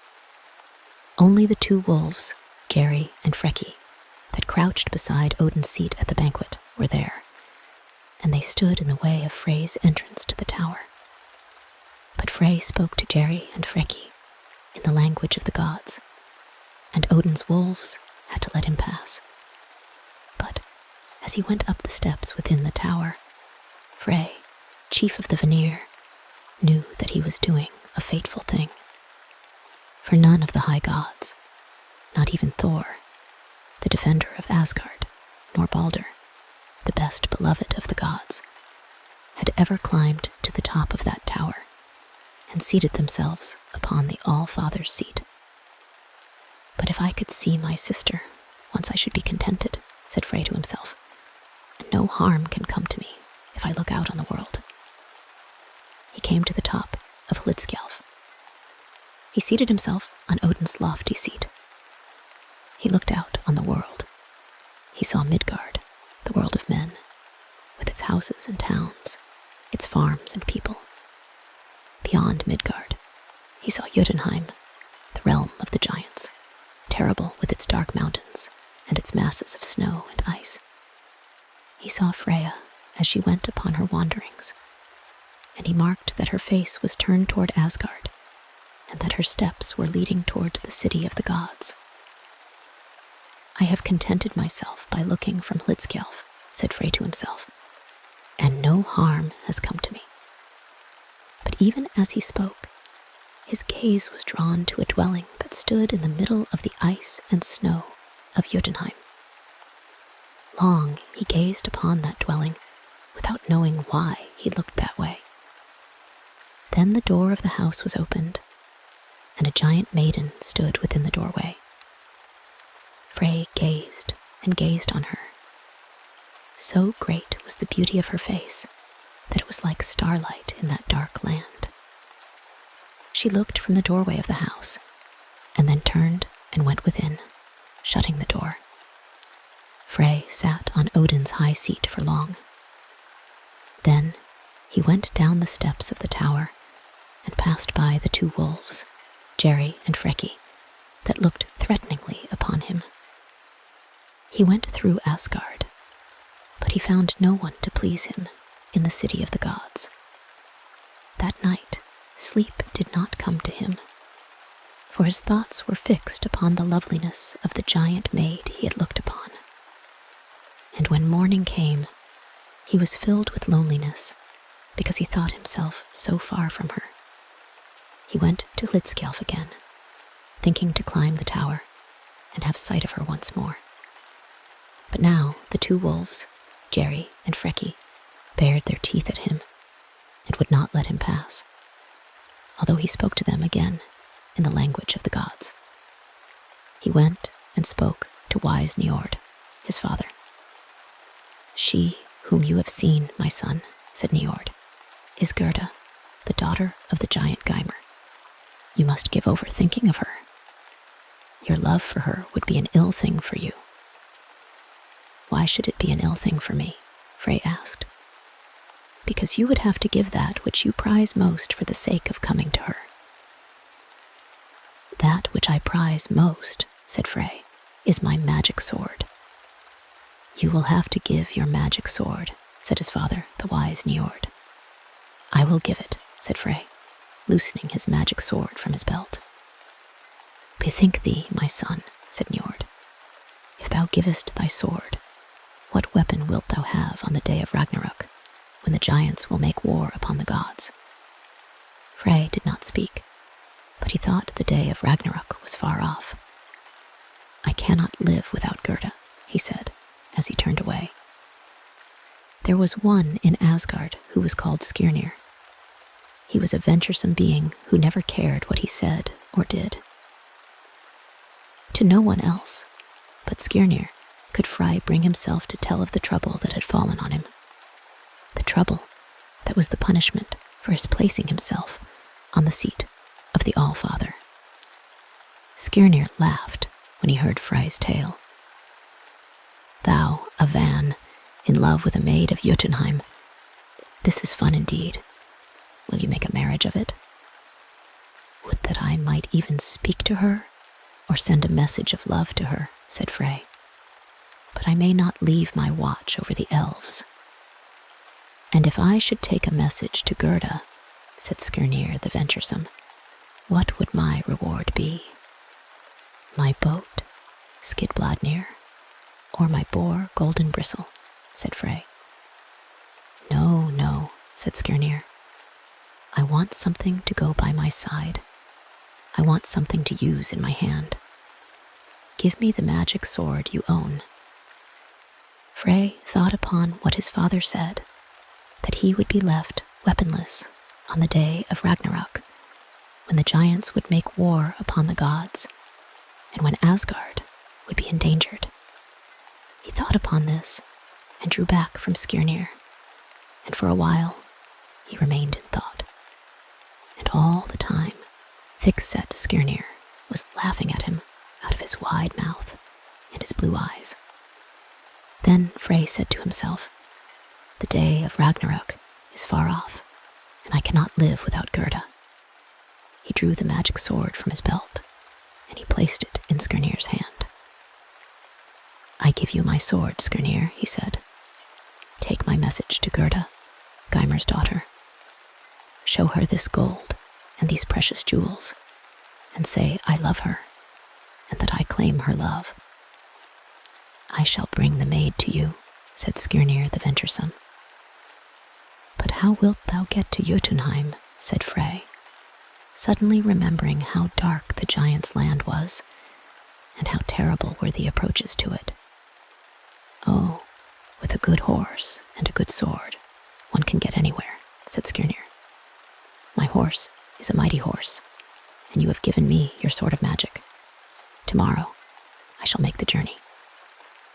Skirnir rode across Bifrost, the Rainbow Bridge, laughing out of his wide mouth, and his blue eyes at Heimdall, the warder of the bridge to Asgard.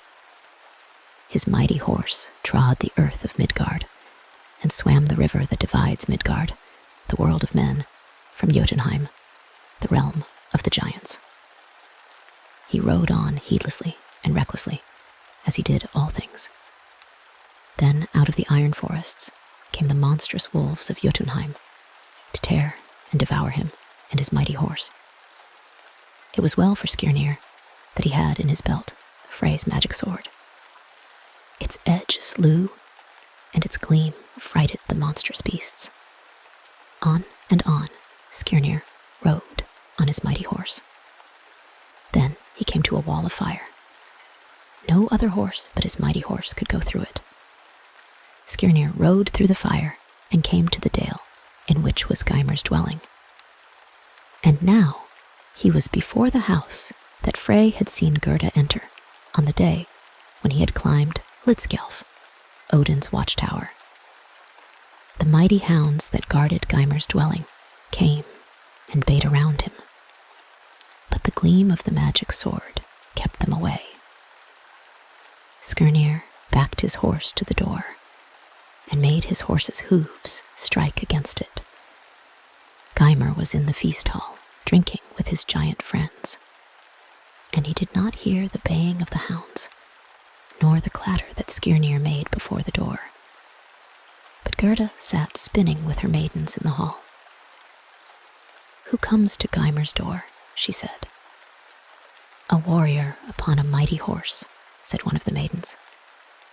Even though he be an enemy, and one who slew my brother, yet shall we open the door to him and give him a cup of Gymer's mead, said Gerda. One of the maidens opened the door, and Skirnir entered Gymer's dwelling. He knew Gerda amongst her maidens. He went to her and showed her the rich gold and the precious jewels that he had brought from Frey. These are for you, fairest Gerda, he said, if you will give your love to Frey, the chief of the Vanir. Show your gold and jewels to other maidens, said Gerda. Gold and jewels will never bring me to give my love. Then Skirnir the venturesome, the heedless of his words, drew the magic sword from his belt and held it above her. Give your love to Frey, who has given me this sword, he said, or meet your death by the edge of it. Gerda, Gymer's daughter, only laughed at the reckless Skirnir. Make the daughters of men fearful by the sharpness of Frey's sword, she said, but do not try to frighten a giant's daughter with it. Then Skirnir the reckless, the heedless of his words, made the magic sword flash before her eyes, while he cried out in a terrible voice, saying a spell over her. Gerda, I will curse thee. Yes, with this magic blade I shall touch thee. Such is its power that, like a thistle, withered to leave thee, like a thistle the wind strips from the roof. Hearing these terrible words and the strange hissings of the magic sword, Gerda threw herself on the ground, crying out for pity.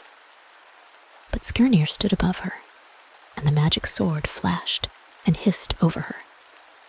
Skirnir sang, More ugly I'll leave thee than maid ever was.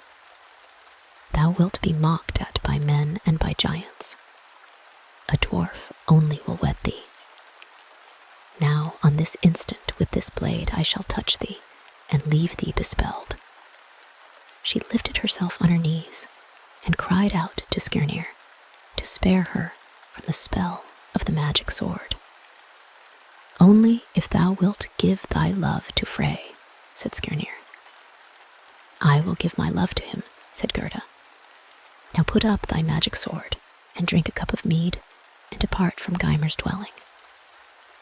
I will not drink a cup of your mead, nor shall I depart from Gymer's dwelling until you yourself say that you will meet and speak with Frey.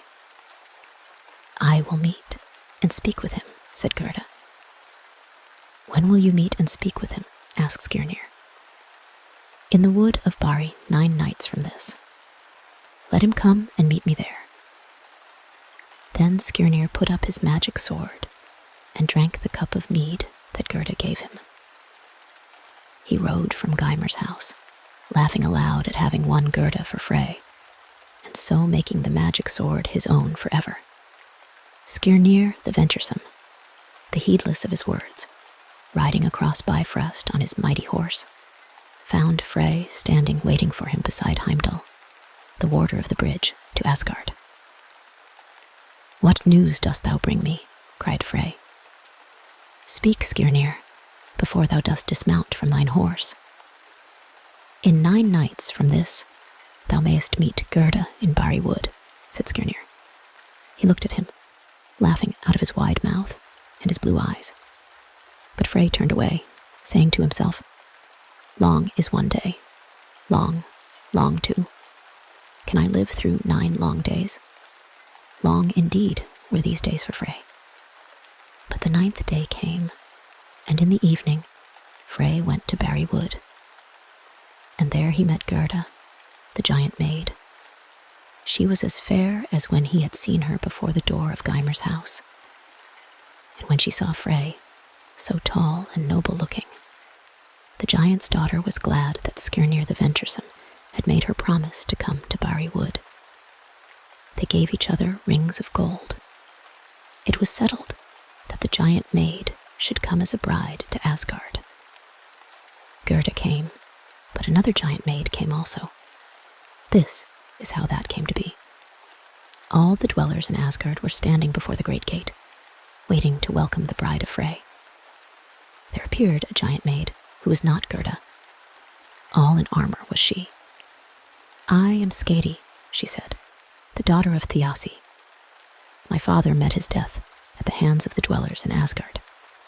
I claim a recompense." "What recompense would you have, maiden?" asked Odin, smiling to see a giant maid standing so boldly in Asgard. "A husband from amongst you, even as Gerda, and I myself must be let choose him." All laughed aloud at the words of Skadi. Then said Odin, laughing, "We will let you choose a husband from amongst us, but you must choose him by his feet." "I will choose him whatever way you will," said Skadi, fixing her eyes on Baldur, the most beautiful of all the dwellers in Asgard. They put a bandage round her eyes, and the Aesir and the Vanir seat in a half circle around.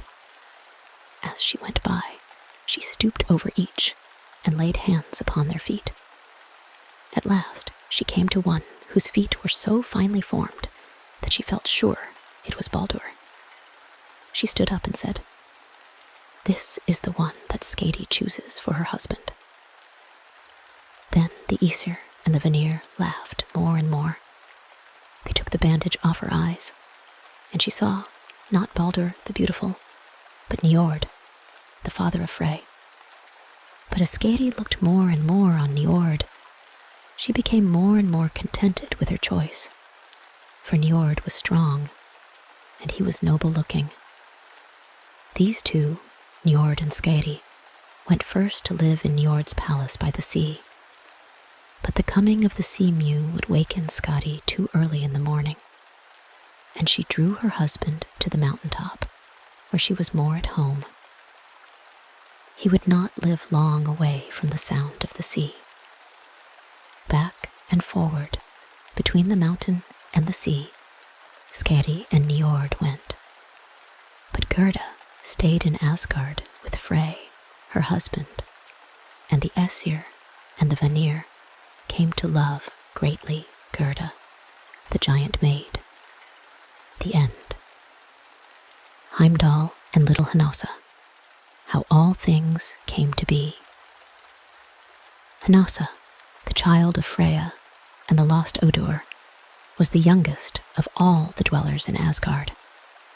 And because it had been prophesied that the child would bring her father and her mother together, little Hnossa was often taken without the city of the gods to stand by Bifrost, the rainbow bridge, so that she might greet Odur if his steps turned toward Asgard.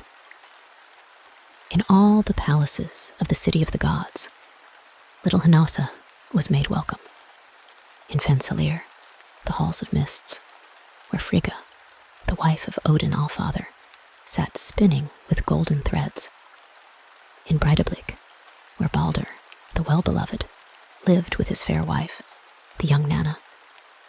In Bilskirnir, the winding house, where Thor and Sif lived. And in Odin's own palace, Valaskjalf, that was all roofed over with silver shields. The greatest of all the palaces was Gladsheim, that was built by the golden-leaved wood, Glasser. Here the banquets of the gods were held. Often, little Hnossa looked within and saw Odin Allfather seated at the banquet table, with a mantle of blue over him, and a shining helmet shaped like an eagle upon his head. Odin would sit there, not eating at all, but drinking the wine of the gods, and taking the food off the table, and giving it to Jerry and Freki, the two wolves that crouched beside his seat. She loved to go outside the great gate and stay beside Heimdall, the warder of the Rainbow Bridge. There, when there was no one crossing that she might watch, she would sit beside Heimdall and listen to the wonders that he spoke of. Heimdall held in his hands the horn that was called the Jalar horn. He would sound it to let the dwellers in Asgard know that one was crossing the Rainbow Bridge. And Heimdall told little Hnossa how he had trained himself to hear the grasses grow, and how he could see all around him for 100 miles. He could see in the night as well as the day. He never slept. He had 9 mothers, he told Hnossa, and he fed on the strength of the earth and the cold sea. As she sat beside him day after day, Heimdall would tell little Hnossa how all things began. He had lived from the beginning of time, and he knew all things. Before Asgard was built, he said, and before Odin lived, earth and sea and sky were all mixed together. What was then was the chasm of chasms. In the north, there was Niflheim, the place of deadly cold. In the south, there was Muspelheim, the land of fire. In Niflheim, there was a cauldron called Vigelmir that poured out 12 rivers that flowed into the chasm of chasms. Ginnungagap, the chasm of chasms, filled up with ice, for the waters of the rivers froze as they poured into it. From Muspelheim came clouds of fire that turned the ice into thick mists. The mists fell down again in drops of dew, and from these drops were formed Ymir, the ancient giant. Ymir, the ancient giant, traveled along by the 12 rivers until he came to where another living form was standing in the mists. This was a giant cow. Audhumla was the name of that cow. Ymir lay down beside her and drank her milk, and on the milk she gave him he lived. Other beings were formed out of the dew that fell to the ground. They were the daughters of the frost, and Ymir, the ancient giant, married one, and their children were the giants. One day, Ymir saw Audhumla breathe upon a cliff of ice and lick with her tongue the place she breathed on. As her tongue went over and over the place, he saw that a figure was being formed. It was not like a giant's form. It was more shapely and more beautiful. A head appeared in the cliff, and golden hair fell over the ice. As Ymir looked upon the being that was being formed, he hated him for his beauty. Audhumla, the giant cow, went on licking the place where she had breathed. At last, a man completely formed stepped from the cliff. Ymir, the ancient giant, hated him so much that he would have slain him then and there. But he knew that if he did this, Audhumla would feed him no more with her milk. Bur was the name of the man who was formed in the ice cliff. Bur, the first of the heroes. He too lived on the milk of Audhumla. He married a daughter of the ancient giant, and he had a son. But Ymir and Ymir's sons hated Bur, and the time came at last when they were able to kill him. And now there was war between Ymir and Ymir's sons, and the son and sons of Bur. Odin was the son of Bur's son. Odin brought all his brothers together, and they were able to destroy Ymir and all his brood, all except one. So huge was Ymir that when he was slain, his blood poured out in such a mighty flood that his sons were all drowned in it, all except Bergelmir, who was in a boat with his wife when the flood came, and who floated away on the flood to the place that we now call Jotunheim, the realm of the giants. Now, Odin and his sons took the body of Ymir, the vastest body that ever was, and they flung it into the chasm of chasms, filling up all the hollow places with it.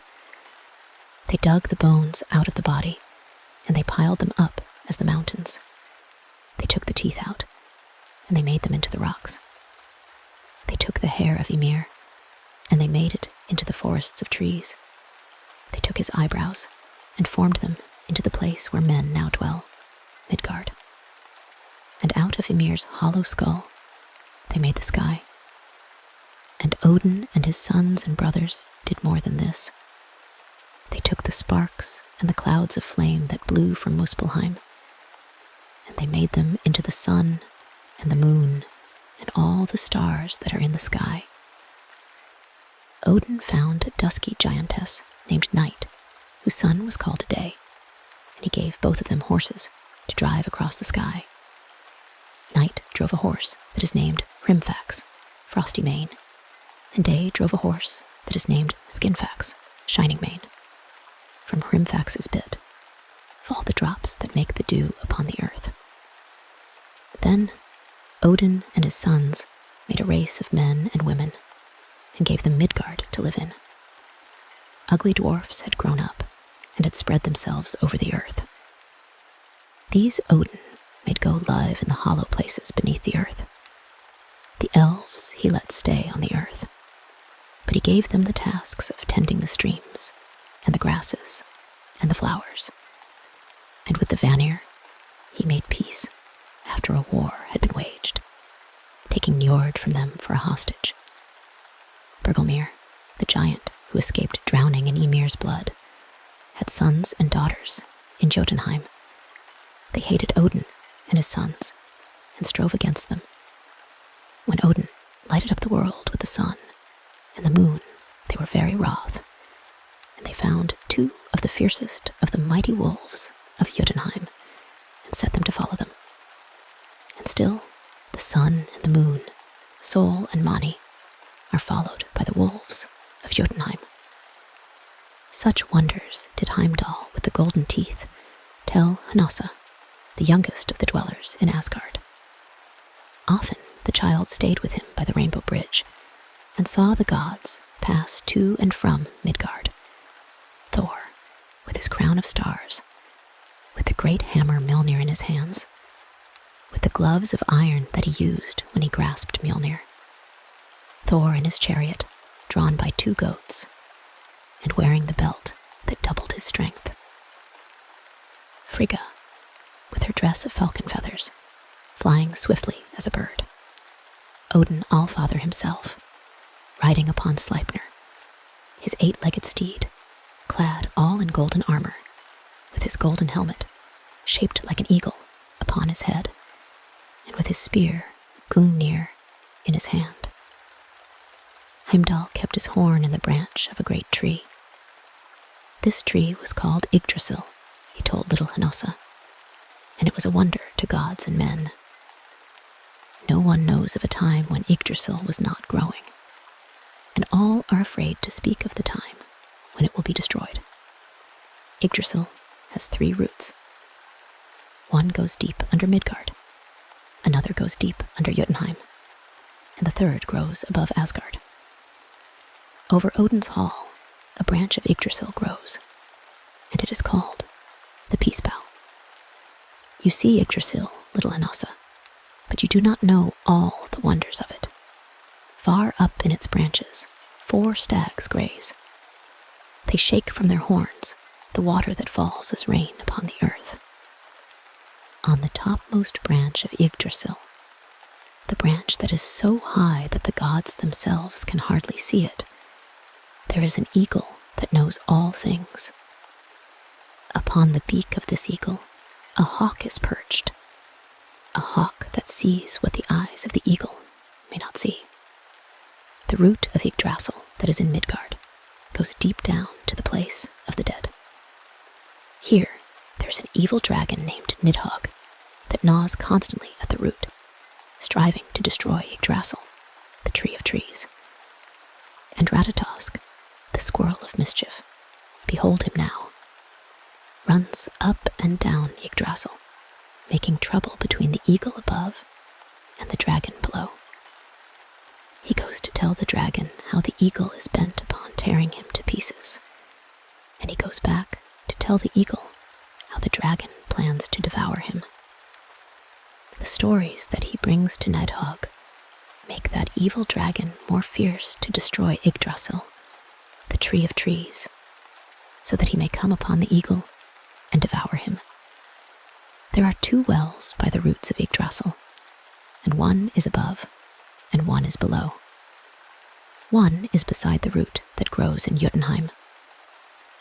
This is a well of knowledge, and it is guarded by old Mimir the Wise. Whoever drinks out of this well knows of all the things that will come to be. The other well is by the root that grows above Asgard. No one may drink out of this well. The three sisters that are the holy Norns guard it, and they take the white water from it to water Yggdrasil, that the tree of life may keep green and strong. This well, little Hnossa, is called Urda's well. And little Hnossa heard that by Urda's well there were two beautiful white swans. They made a music that the dwellers in Asgard often heard, but Hnossa was too young to hear the music that was made by the swans of Urda's well. The end. The All-Father's Forebodings. How he leaves Asgard. Two ravens had Odin All-Father. Hugin and Munin were their names. They flew through all the worlds every day, and coming back to Asgard, they would light on Odin's shoulders and tell him of all the things they had seen and heard. And once a day passed without the ravens coming back. Then Odin, standing on the watchtower Hlidskjalf, said to himself, I fear me for Hugin, lest he come not back, but I watch more for Munin. A day passed, and the ravens flew back. They sat, one on each of his shoulders. Then did the All-Father go into the council hall that was beside Glasir, the wood that had leaves of gold, and hearken to what Hugin and Munin had to tell him. They told him only of shadows and forebodings. Odin All-Father did not speak to the dwellers in Asgard of the things they told him. But Frigga, his queen, saw in his eyes the shadows and forebodings of things to come. And when he spoke to her about these things, she said, Do not strive against what must take place. Let us go to the holy Norns, who sit by Urda's well, and see if the shadows and the forebodings will remain when you have looked into their eyes. And so it came that Odin and the gods left Asgard and came to Urda's well, where, under the great root of Yggdrasil, the three Norns sat, with the two fair swans below them. Odin went, and Tyr, the great swordsman, and Balder, the most beautiful and the best beloved of the gods, and Thor, with his hammer. A rainbow bridge went from Asgard, the city of the gods, to Midgard, the world of men. But another rainbow bridge, more beautiful and more tremulous still, went from Asgard to that root of Yggdrasil, under which was Urda's well. This rainbow bridge was seldom seen by men, and where the ends of the two rainbows came together, Heimdall stood, Heimdall with the golden teeth, the watcher for the gods, and the keeper of the way to Urda's well. Open the gate, Heimdall, said the Allfather. Open the gate, for today the gods would visit the holy Norns. Without a word, Heimdall opened wide the gate that led to that bridge, more colored and more tremulous than any rainbow seen from earth. Then did Odin and Tyr and Balder step out on the bridge. Thor followed, but before his foot was placed on the bridge, Heimdall laid his hand upon him. The others may go, but you may not go that way, Thor, said Heimdall. What? Would you, Heimdall, hold me back, said Thor. Yes, for I am keeper of the way to the Norns, said Heimdall. You with the mighty hammer you carry are too weighty for this way. The bridge I guard would break under you, Thor with the hammer. Nevertheless, I will go visit the Norns with Odin and my comrades, said Thor. But not this way, Thor, said Heimdall. I will not let the bridge be broken under the weight of you and your hammer. Leave your hammer here with me, if you would go this way. No, no, said Thor. I will not leave in anyone's charge the hammer that defends Asgard. And I may not be turned back from going with Odin and my comrades. There is another way to Urda's well, said Heimdall. Behold these two great cloud rivers, Kermt and Ermt, Canst thou wade through them? They are cold and suffocating, but they will bring thee to Urda's well, where sit the 3 holy Norns. Thor looked out on the 2 great rolling rivers of cloud. It was a bad way for one to go, cold and suffocating. Yet, if he went that way, he could keep on his shoulder the hammer, which he would not leave in another's charge. He stepped out into the cloud river that flowed by the rainbow bridge, and with his hammer upon his shoulder, he went struggling on to the other river. Odin, Tyr, and Baldur were beside Urda's well when Thor came struggling out of the cloud river, wet and choking, but with his hammer still upon his shoulder. There stood Tyr, upright and handsome, leaning on his sword that was inscribed all over with magic runes. There stood Baldur, smiling, with his head bent as he listened to the murmur of the 2 fair swans. And there stood Odin Allfather, clad in his blue cloak fringed with golden stars, without the eagle helmet upon his head, and with no spear in his hands. The 3 Norns, Urda, Verdandi, and Skulda, sat beside the well that was in the hollow of the great root of Yggdrasil. Urda was ancient and with white hair, and Verdandi was beautiful, while Skulda could hardly be seen, for she sat far back, and her hair fell over her face and eyes. Urda, Verdandi, and Skulda. They knew the whole of the past, the whole of the present, and the whole of the future. Odin, looking on them, saw into the eyes of Skulda even. Long, long he stood looking on the Norns with the eyes of a god, while the others listened to the murmur of the swans and the falling of the leaves of Yggdrasil into Urda's well. Looking into their eyes, Odin saw the shadows and forebodings that Hugin and Munin told him of take shape and substance. And now others came across the rainbow bridge. They were Frigga and Sif and Nanna, the wives of Odin and Thor and Baldur. Frigga looked upon the Norns. As she did, she turned a glance of love and sadness upon Baldur, her son, and then she drew back and placed her hand upon Nanna's head. Odin turned from gazing on the Norns and looked upon Frigga, his queenly wife. "I would leave Asgard for a while, wife of Odin," he said. "Yea," said Frigga, "much has to be done in Midgard, the world of men." "I would change what knowledge I have into wisdom," said Odin, "so that the things that are to happen will be changed into the best that may be." "You would go to Mimir's well," said Frigga. "I would go to Mimir's well," said Odin. "My husband, go," said Frigga. Then they went back over that rainbow bridge that is more beautiful and more tremulous than the one that men see from the earth. They went back over the rainbow bridge, the Aesir and the Asinir, Odin and Frigga, Baldur and Nanna, Tyr with his sword, and Sif beside Tyr. As for Thor, he went struggling through the cloud rivers Kermt and Ermt, his hammer Mjolnir upon his shoulder. Little Hnossa, the youngest of the dwellers in Asgard, was there, standing beside Heimdall, the watcher for the gods and the keeper of the bridge to Urda's well, when Odin Allfather and Frigga, his queen, went through the great gate with heads bent.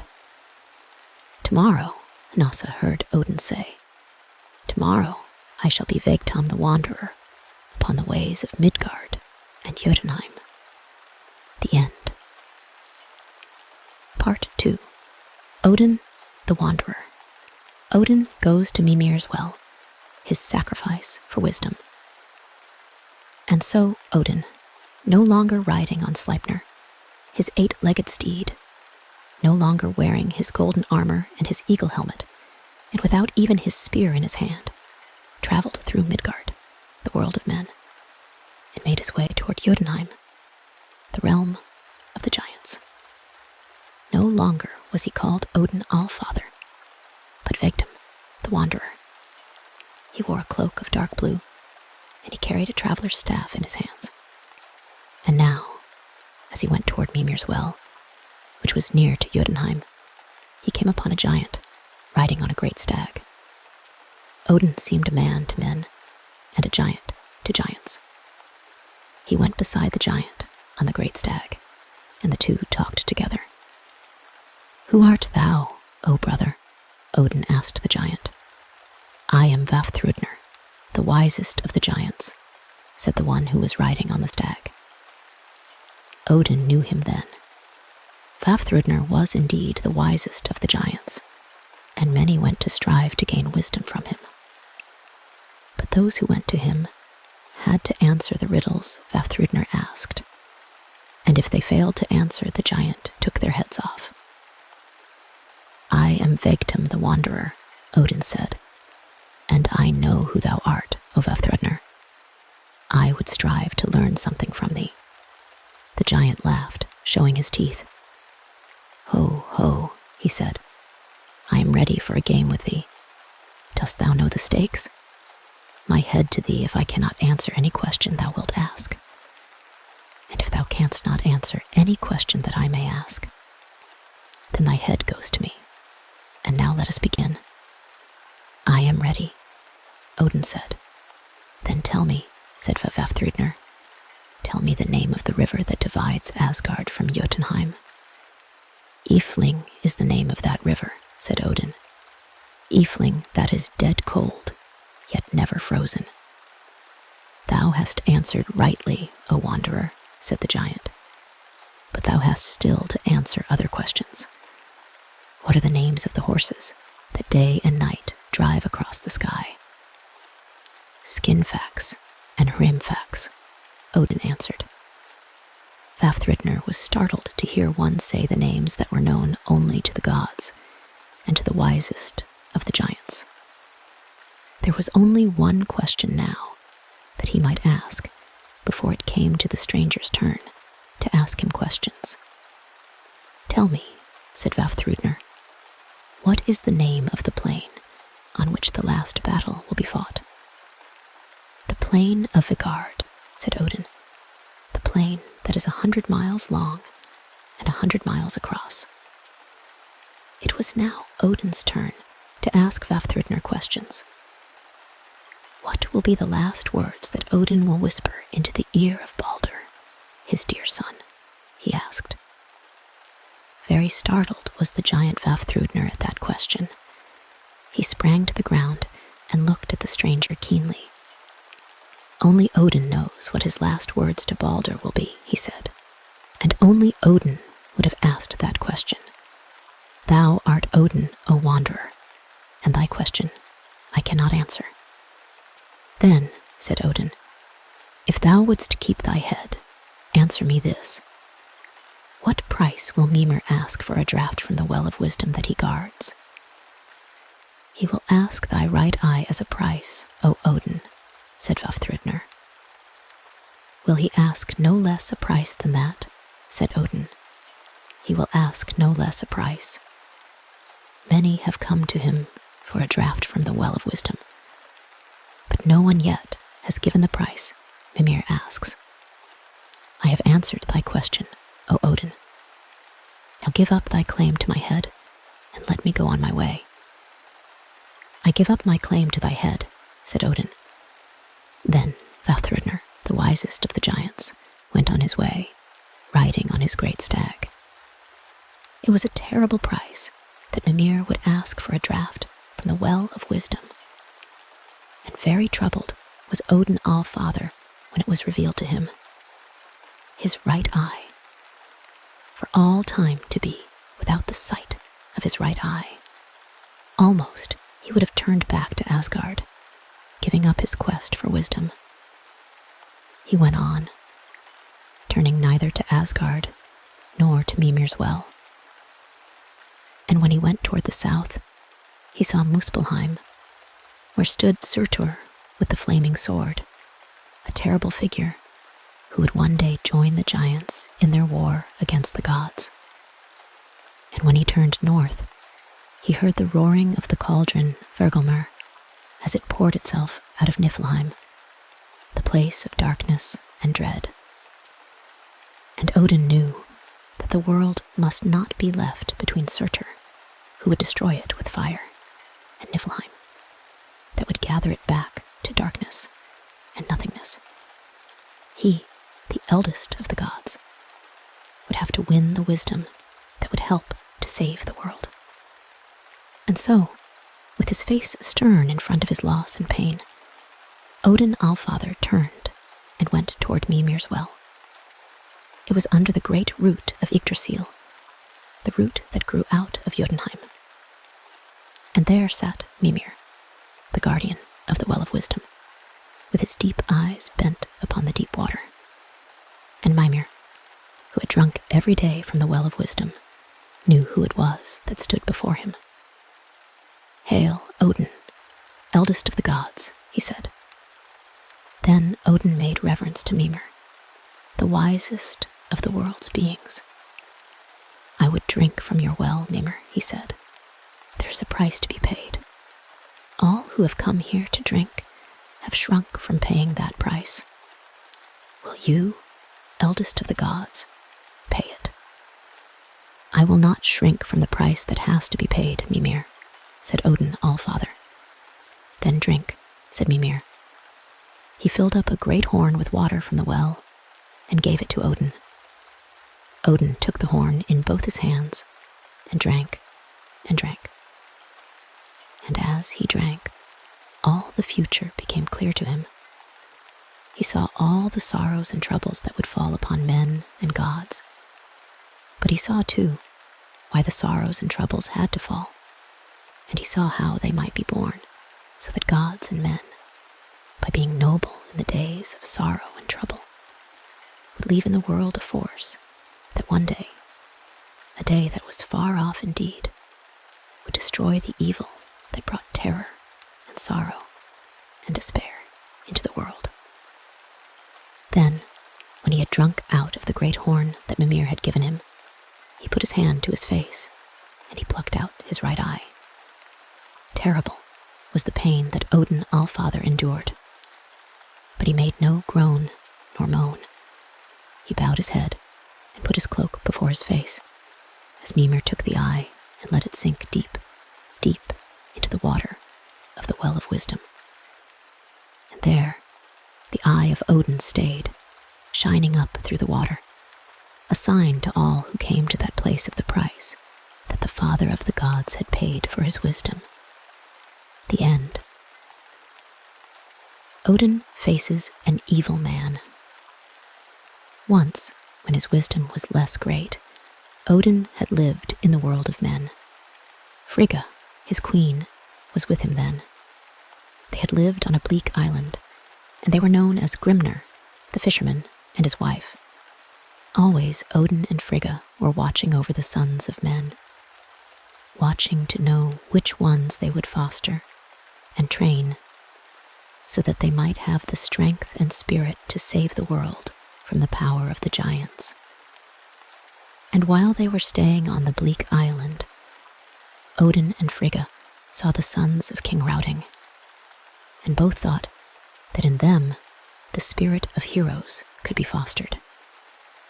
Odin and Frigga made plans to bring the children to them, so that they might be under their care and training. One day, the boys went fishing. A storm came and drove their boat on the rocks of the island where Odin and Frigga lived. They brought them to their hut, Odin and Frigga, and they told them they would care for them and train them through the winter, and that in the spring they would build a boat that would carry them back to their father's country. "We shall see," said Odin to Frigga that night. "We shall see which of the two can be formed into the noblest hero." He said that because Frigga favored one of the boys, and he favored the other. Frigga thought well of the elder boy, Agnar, who had a gentle voice and quiet and kindly ways.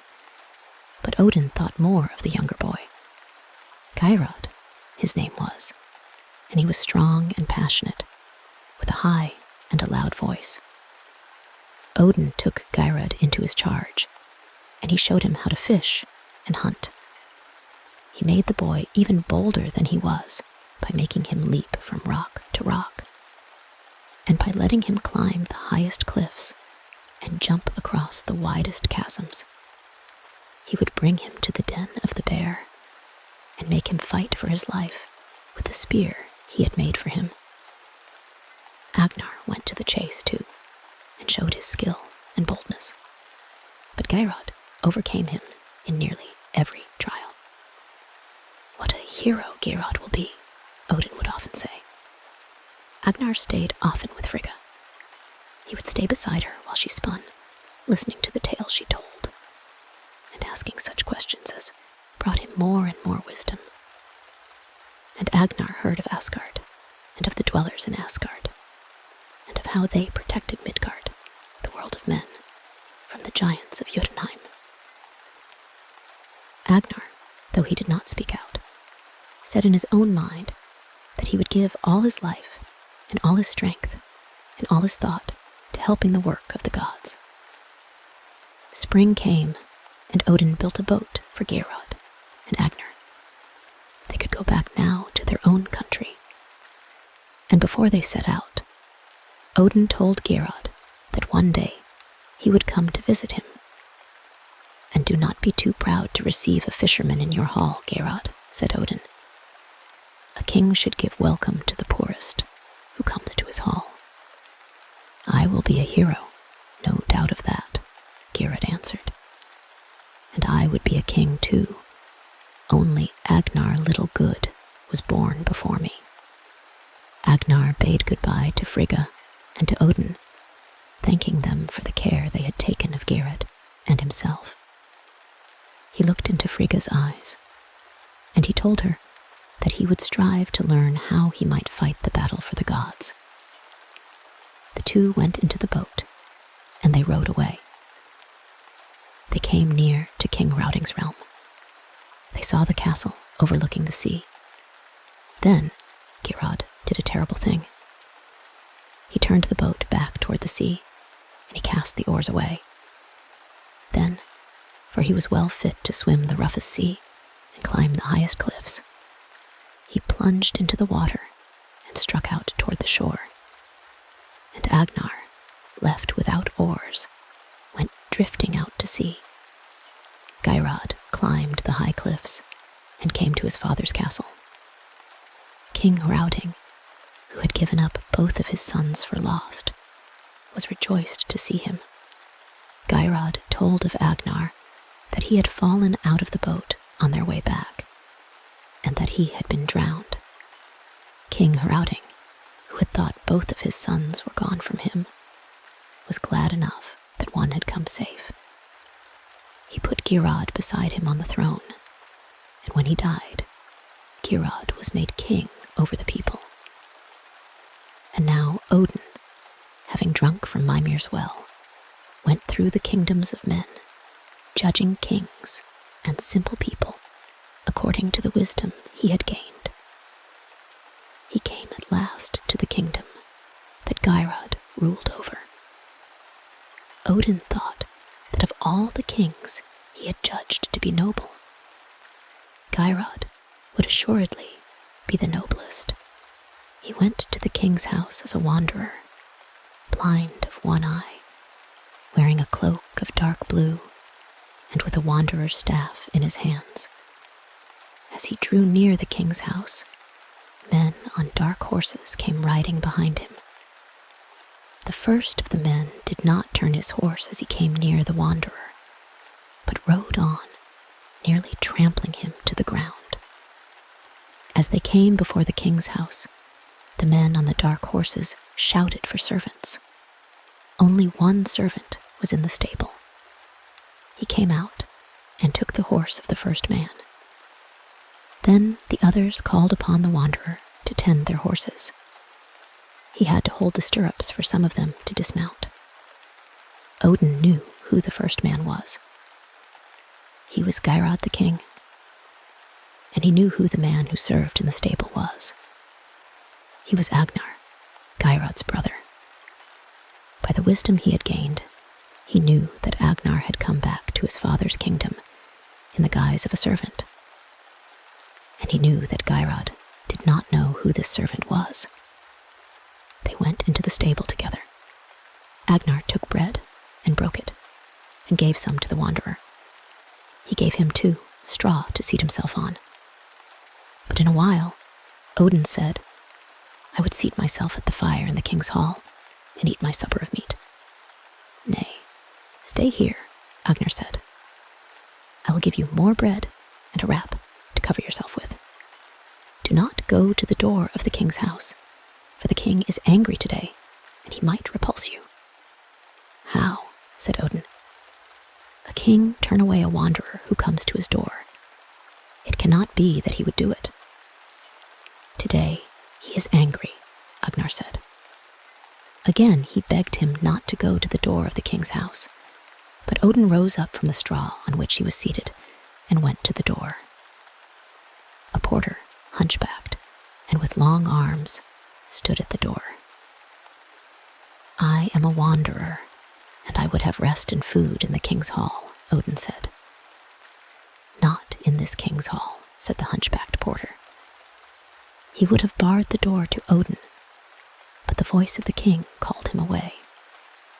Odin then strode into the hall and saw the king at table with his friends, all dark-bearded and cruel-looking men. And when Odin looked on them, he knew that the boy whom he had trained in nobility had become a king over robbers. "Since you have come into the hall where we eat, sing to us, wanderer," shouted one of the dark men. I will sing to you," said Odin. Then he stood between two of the stone pillars in the hall, and he sang a song reproaching the king for having fallen into an evil way of life, and denouncing all for following the cruel ways of robbers. "Seize him," said the king, when Odin's song was finished. The dark men threw themselves upon Odin and put chains around him and bound him between the stone pillars of the hall. "He came into this hall for warmth, and warmth he shall have," said Geirrod. He called upon his servants to heap up wood around him. They did this.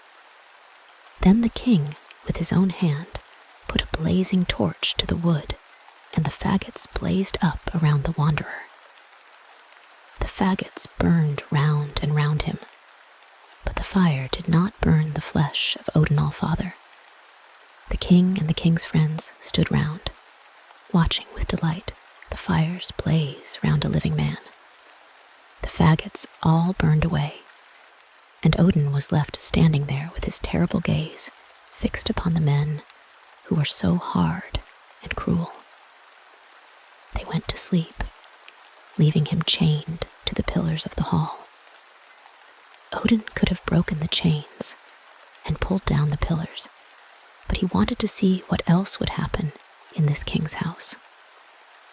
The servants were ordered not to bring food or drink to him, but at dawn, when there was no one near, Agnar came to him with a horn of ale and gave it to him to drink.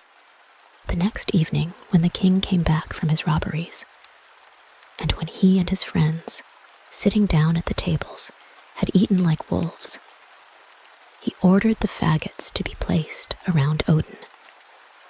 And again they stood around, watching in delight the fire playing around a living man. And as before, Odin stood there, unhurt by the fire, and his steady and terrible gaze made the king hate him more and more. And all day he was kept in chains, and the servants were forbidden to bring him food or drink. None knew that a horn of ale was brought to him at dawn, and night after night, for 8 nights, this went on. Then, on the 9th night, when the fires around him had been lighted, Odin lifted up his voice and began to sing a song. His song became louder and louder, and the king and the king's friends and the servants of the king's house had to stand still and hearken to it. Odin sang about Geirrod, the king, how the gods had protected him, giving him strength and skill, and how, instead of making a noble use of that strength and skill, he had made himself like one of the wild beasts. Then he sang of how the vengeance of the gods was about to fall on this ignoble king. The flames died down, and Gerda and his friends saw before them not a friendless wanderer, but one who looked more kingly than any king of the earth. The chains fell down from his body, and he advanced toward the evil company. Then Gerda rushed upon him with his sword in hand to kill him. The sword struck him, but Odin remained unhurt. Thy life runs out. The gods, they are wroth with thee. Draw near if thou canst. Odin thou shalt see. So Odin sang, and in fear of his terrible gaze, Gerda and his company shrank away. And as they shrank away, they were changed into beasts, into the wolves that range the forests. And Agnar came forward, and him Odin declared to be king. All the folk were glad when Agnar came to rule over them, for they had been oppressed by Geirrod in his cruel reign. And Agnar was not only kind, but he was strong and victorious in his rule. The end. Odin wins for men the magic mead. It was the dwarves who brewed the magic mead, and it was the giants who hid it away. But it was Odin who brought it from the place where it was hidden and gave it to the sons of men. Those who drank of the magic mead became very wise, and not only that, but they could put their wisdom into such beautiful words that everyone who heard would love and remember it. The dwarfs brewed the magic mead through cruelty and villainy. They made it out of the blood of a man. The man was Kvasir, the poet. He had wisdom, and he had such beautiful words with it that what he said was loved and remembered by all. The dwarfs brought Kvasir down into their caverns, and they killed him there. Now, they said, we have Kvasir's blood and Kvasir's wisdom. No one else will have his wisdom but us. They poured the blood into 3 jars, and they mixed it with honey, and from it they brewed the magic mead. Having killed a man, the dwarfs became more and more bold. They came out of their caverns and went up and down through Midgard, the world of men. They went into Jotunheim and began to play their evil tricks on the most harmless of the giants. They came upon one giant who was very simple. Gilling was his name. They persuaded Gilling to row them out to sea in a boat. Then the 2 most cunning of the dwarves, Galar and Fjalar, steered the boat onto a rock. The boat split. Gilling, who could not swim, was drowned. The dwarfs clambered up on pieces of the boat and came safely ashore. They were so delighted with their evil tricks that they wanted to play some more of them. Galar and Fjalar then thought of a new piece of mischief they might do. They led their band of dwarfs to Gilling's house and screamed out to his wife that Gilling was dead. The giant's wife began to weep and lament. At last, she rushed out of the house, weeping and clapping her hands. Now, Galar and Fjalar had clambered up on the lintel of the house, and as she came running out, they cast a millstone on her head. It struck her, and Gilling's wife fell down dead. More and more the dwarves were delighted at the destruction they were making. They were so insolent now that they made up songs and sang them, songs that were all a boast of how they had killed Kvasir the poet, and Gilling the giant, and Gilling's wife. They stayed around Jotunheim, tormenting all whom they were able to torment, and flattering themselves that they were great and strong. They stayed too long, however. Suttung, Gilling's brother, tracked them down and captured them. Suttung was not harmless and simple like Gilling, his brother. He was cunning, and he was covetous. Once they were in his hands, the dwarfs had no chance of making an escape. He took them and left them on a rock in the sea, a rock that the tide would cover. The giant stood up in the water, taller than the rock, and the tide as it came in did not rise above his knees. He stood there watching the dwarfs as the water rose up round them, and they became more and more terrified. "Oh, take us off the rock, good Sudung," they cried out to him. "Take us off the rock, and we will give you gold and jewels. Take us off the rock, and we will give you a necklace as beautiful as Brisingamen." So they cried out to him, but the giant Suttung only laughed at them. He had no need of gold or jewels. Then Fjalar and Galar cried out, "Take us off the rock, and we will give you the jars of the magic mead we have brewed." "The magic mead," said Suttung. "This is something that no one else has. It would be well to get it, for it might help us in the battle against the gods. Yes, I will get the magic mead from them." He took the band of dwarfs off the rock, but he held Galar and Fjalar, their chiefs, while the others went into their caverns and brought up the jars of the magic mead. Suttung took the mead and brought it to a cavern in a mountain near his dwelling. And thus it happened that the magic mead, brewed by the dwarfs through cruelty and villainy, came into the hands of the giants. And the story now tells how Odin, the eldest of the gods, at that time in the world as Victam the Wanderer, took the magic mead out of Suttung's possession and brought it into the world of men. Now, Suttung had a daughter named Gunnlod, and she, by her goodness and her beauty, was like Gerda and Skadi, the giant maids whom the dwellers in Asgard favored. Suttung, that he might have a guardian for the magic mead, enchanted Gunnlod, turning her from a beautiful giant maiden into a witch with long teeth and sharp nails. He shut her into the cavern where the jars of the magic mead were hidden. Odin heard of the death of Kvasir, whom he honored above all men. The dwarfs who slew him he had closed up in their caverns, so that they were never again able to come out into the world of men. And then he set out to get the magic mead, that he might give it to men, so that, tasting it, they would have wisdom, and words would be at their command that would make wisdom loved and remembered. How Odin won the magic mead out of the rock-covered cavern where Suttung had hidden it, and how he broke the enchantment that lay upon Gunnlod, Suttung's daughter, is a story often told around the hearths of men. 9 strong thralls were mowing in a field as a wanderer went by, clad in a dark blue cloak and carrying a wanderer's staff in his hand.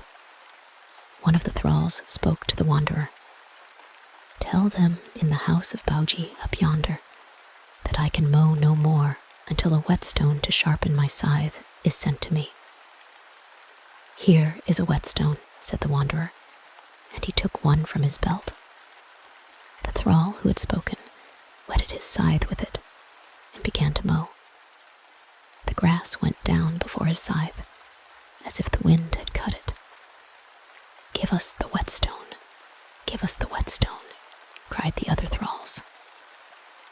The wanderer threw the whetstone amongst them, leaving them quarreling over it, and went on his way. The wanderer came to the house of Baugi, the brother of Suttung. He rested in Baugi's house, and at supper time he was given food at the great table. And while he was eating with the giant, a messenger from the field came in. "Baugi," said the messenger, "your 9 thralls are all dead. They killed each other with their scythes, fighting in the field about a whetstone. There are no thralls now to do your work." "What "What shall I do? What shall I do?" said Baugi the giant. "My fields will not be mown now, and I shall have no hay to feed my cattle and my horses in the winter." "I might work for you," said the wanderer. "One man's work is no use to me," said the giant. "I must have the work of 9 men. "I shall do the work of 9 men," said the wanderer. "Give me a trial, and see." The next day, Victam, the wanderer, went into Baugi's field. He did as much work as the 9 thralls had done in a day. "Stay with me for the season," said Baugi, "and I shall give you a full reward." So Victam stayed at the giant's house and worked in the giant's fields. And when all the work of the season was done, Baugi said to him, "Speak now, and tell me what reward I am to give you." "The only reward I shall ask of you," said Victam, "is a draught of the magic mead." "The magic mead?" said Baugi. "I do not know where it is, nor how to get it." "Your brother Suttung has it. Go to him and claim a draught of the magic mead for me." Baugi went to Suttung. But when he heard what he had come for, the giant Suttung turned on his brother in a rage. "A draught of the magic mead," he said. "To no one will I give a draught of the magic mead. Have I not enchanted my daughter Gunnlod so that she may watch over it? And you tell me that a wanderer who has done the work of 9 men for you asks a draught of the magic mead for his fee? O giant as foolish as Gilling! O oaf of a giant! Who could have done such work for you? And who would demand such a fee from you but one of our enemies, the Aesir? Go from me now, and never come to me again with talk of the magic mead." Baugi went back to his house and told the wanderer that Suttung would yield none of the magic mead. "I hold you to your bargain," said Victam the wanderer, "and you will have to get me the fee I asked. Come with me now and help me to get it." He made Baugi bring him to the place where the magic mead was hidden. The place was a cavern in the mountain. In front of that cavern was a great mass of stone. "We cannot move that stone nor get through it," said Baugi. "I cannot help you to your fee." The wanderer drew an auger from his belt. "This will bore through the rock if there is strength behind it. You have the strength, giant. Begin now and bore." Baugi took the auger in his hands and bored with all his strength. And the wanderer stood by, leaning on his staff, calm and majestic in his cloak of blue. "I have made a deep, deep hole. It goes through the rock," Baugi said at last. The wanderer went to the hole and blew into it. The dust of the rock flew back into their faces.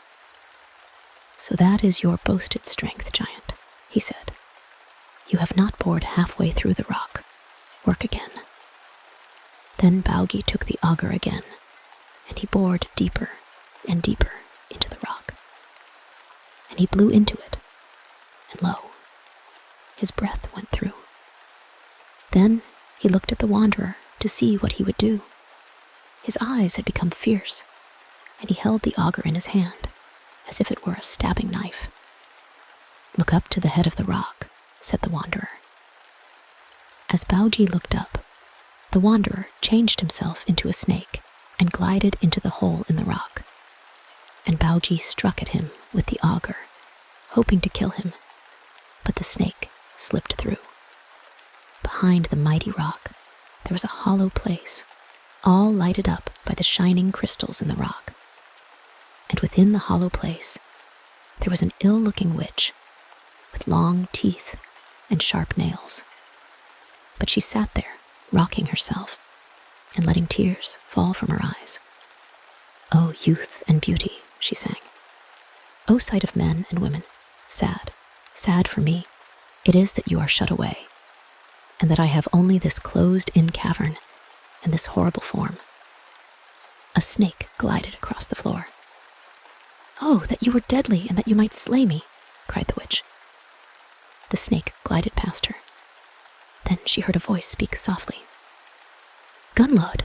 Gunnlod!" She looked round, and there standing behind her was a majestic man, clad in a cloak of dark blue, Odin, the eldest of the gods. "You have come to take the magic mead that my father has set me here to guard," she cried. "You shall not have it. Rather shall I spill it out on the thirsty earth of the cavern." "Gunnlod," he said, and he came to her. She looked at him, and she felt the red blood of youth come back into her cheeks. She put her hands with their sharp nails over her breast, and she felt the nails drive into her flesh. "Save me from all this ugliness," she cried. "I will save you," Odin said. He went to her. He took her hands and held them. He kissed her on the mouth. All the marks of ill favor went from her. She was no longer bent, but tall and shapely. Her eyes became wide and deep blue. Her mouth became red, and her hands soft and beautiful. She became as fair as Gerda, the giant maid whom Frey had wed. They stayed looking at each other. Then they sat down side by side and talked softly to each other. Odin, the eldest of the gods, and Gunnlod, the beautiful giant maiden. She gave him the 3 jars of the magic mead, and she told him she would go out of the cavern with him. 3 days passed, and still they were together. Then Odin, by his wisdom, found hidden paths and passages that led out of the cavern, and he brought Gunnlod out into the light of the day. And he brought with him the jars of the magic mead, the mead whose taste gives wisdom, and wisdom in such beautiful words that all love and remember it. And Gunnlod, who had tasted a little of the magic mead, wandered through the world singing of the beauty and the might of Odin, and of her love for him. The end. Odin tells to Vidar, his silent son, the secret of his doings. It was not only to giants and men that Odin showed himself in the days when he went through Jotunheim and Midgard as Vegtam the Wanderer. He met, and he spoke with the gods also, with one who lived far away from Asgard, and with others who came to Midgard and to Jotunheim. The one who lived far away from Asgard was Vidar, Odin's silent son. Far within a wilderness, with branches and tall grass growing around him, Vidar sat. And nearby him, a horse grazed with a saddle upon it, a horse that was ever ready for the speedy journey. And Odin, now Vegtam the Wanderer, came into that silent place and spoke to Vidar, the silent god. "O Vidar," he said, "strangest of all my sons, God who will live when all of us have passed away, God who will bring the memory of the dwellers of Asgard into a world that will know not their power. O Vidar, well do I know why there grazes near by thee the horse, ever ready for the speedy journey. It is that thou mayst spring upon it and ride unchecked, a son speeding to avenge his father. To you only, O Vidar, the silent one, will I speak of the secrets of my doings. Who but you can know why I, Odin, the eldest of the gods, hung on the tree Yggdrasil 9 days and 9 nights, mine own spear transfixing me? I hung upon that windy tree that I might learn the wisdom that would give me power in the 9 worlds. On the 9th night, the runes of wisdom appeared before mine eyes, and slipping down from the tree, I took them to myself. And I shall tell why my ravens fly to thee, carrying in their beaks scraps of leather. It is that thou mayest make for thyself a sandal. With that sandal, on thou mayest put thy foot on the lower jaw of a mighty wolf and rend him. All the shoemakers of the earth throw on the ground scraps of the leather they use, so that thou mayest be able to make the sandal for thy wolf-rending foot. And I have counseled the dwellers on earth to cut off the fingernails and the toenails of their dead, lest from those fingernails and toenails the giants make for themselves the ship Naglfar, in which they will sail from the north on the day of Ragnarok, the twilight of the gods. More, Vidar, I will tell to thee. I, living amongst men, have wed the daughter of a hero. My son shall live as a mortal amongst mortals. Sigi, his name shall be. From him shall spring heroes who will fill Valhalla, my own hall in Asgard, with heroes against the day of our strife with the giants, and with Surtur of the flaming sword. For long Odin stayed in that silent place, communing with his silent son, with Vidar, who with his brother would live beyond the lives of the dwellers of Asgard, and who would bring into another day and another world the memory of the Aesir and the Vanir. For long Odin spoke with him, and then he went across the wilderness where the grass and the bushes grew, and where that horse grazed in readiness for the sudden journey. He went toward the seashore, where the Aesir and the Vanir were now gathered for the feast that old Aegir, the giant king of the sea, had offered them. The end. Thor and Loki in the giant city. All but a few of the dwellers of Asgard had come to the feast offered by Aegir the Old, the giant king of the sea. Frigga, the queenly wife of Odin, was there, and Frey and Freya. Iduna, who guarded the apples of youth, and Bragi, her husband. Tyr, the great swordsman, and Njord, the god of the sea. Skadi, who wedded Njord, and whose hatred for Loki was fierce, and Sif, whose golden hair was once shorn off by Loki, the mischievous. Thor and Loki were there. The dwellers of Asgard, gathered together in the hall of Aegir, waited for Odin. Before Odin came, Loki made the company merry by the tales that he told in mockery of Thor. Loki, long since, had his lips unloosed from the thong that the dwarf Brock had sewn them with, and Thor had forgotten the wrong that he had done to Sif. Loki had been with Thor in his wanderings through Jotunheim, and about these wanderings he now told mocking tales. He told how he had seen Thor in his chariot of brass, drawn by 2 goats, go across Bifrost, the Rainbow Bridge.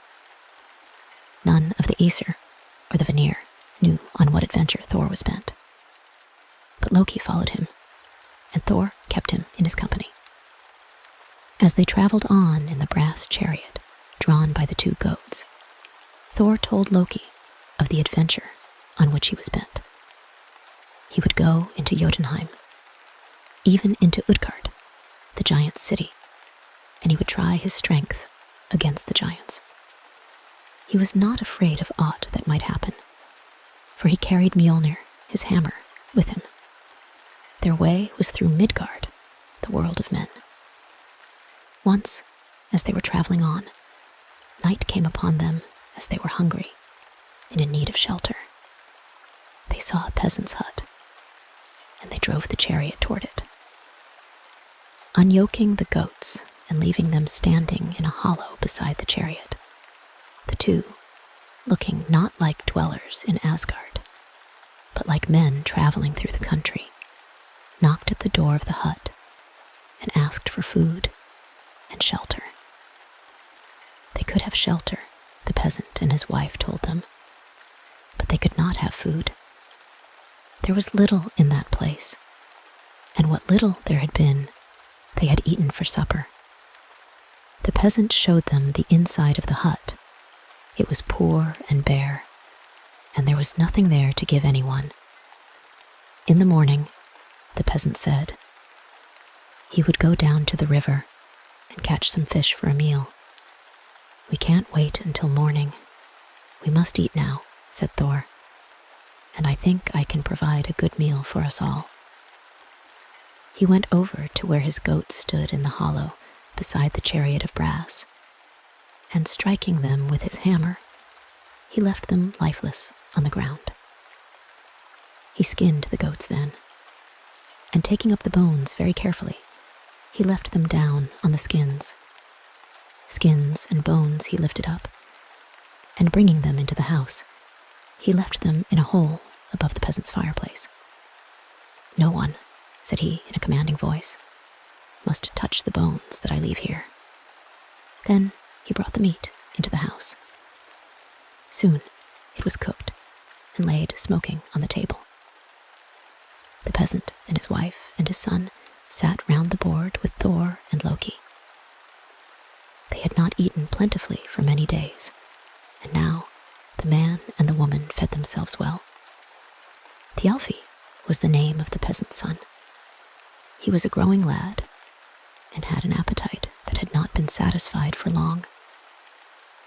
While the meat was on the table, his father and mother had kept him going here and there, carrying water, putting faggots on the fire, and holding a blazing stick so that those at the table might see to eat.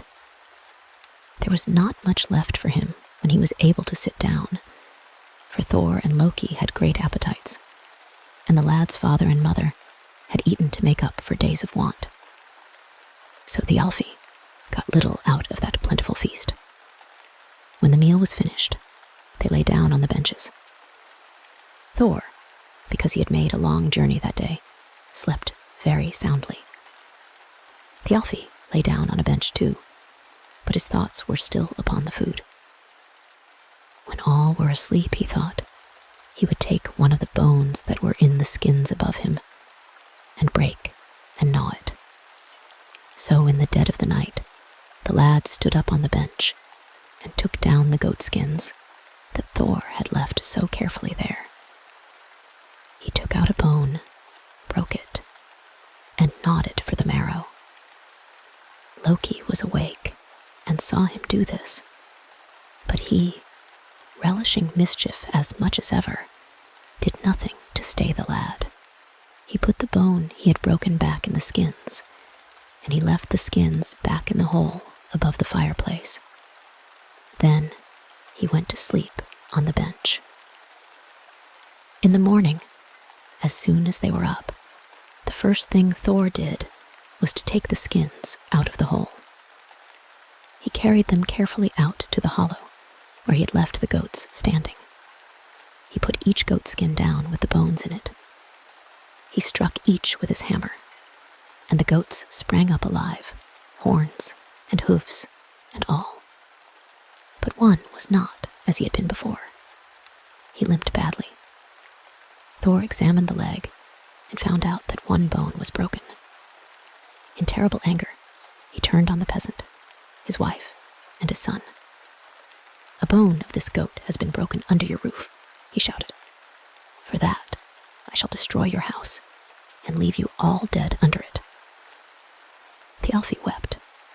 Then he came forward and touched the knees of Thor. "I did not know what harm I did," he said.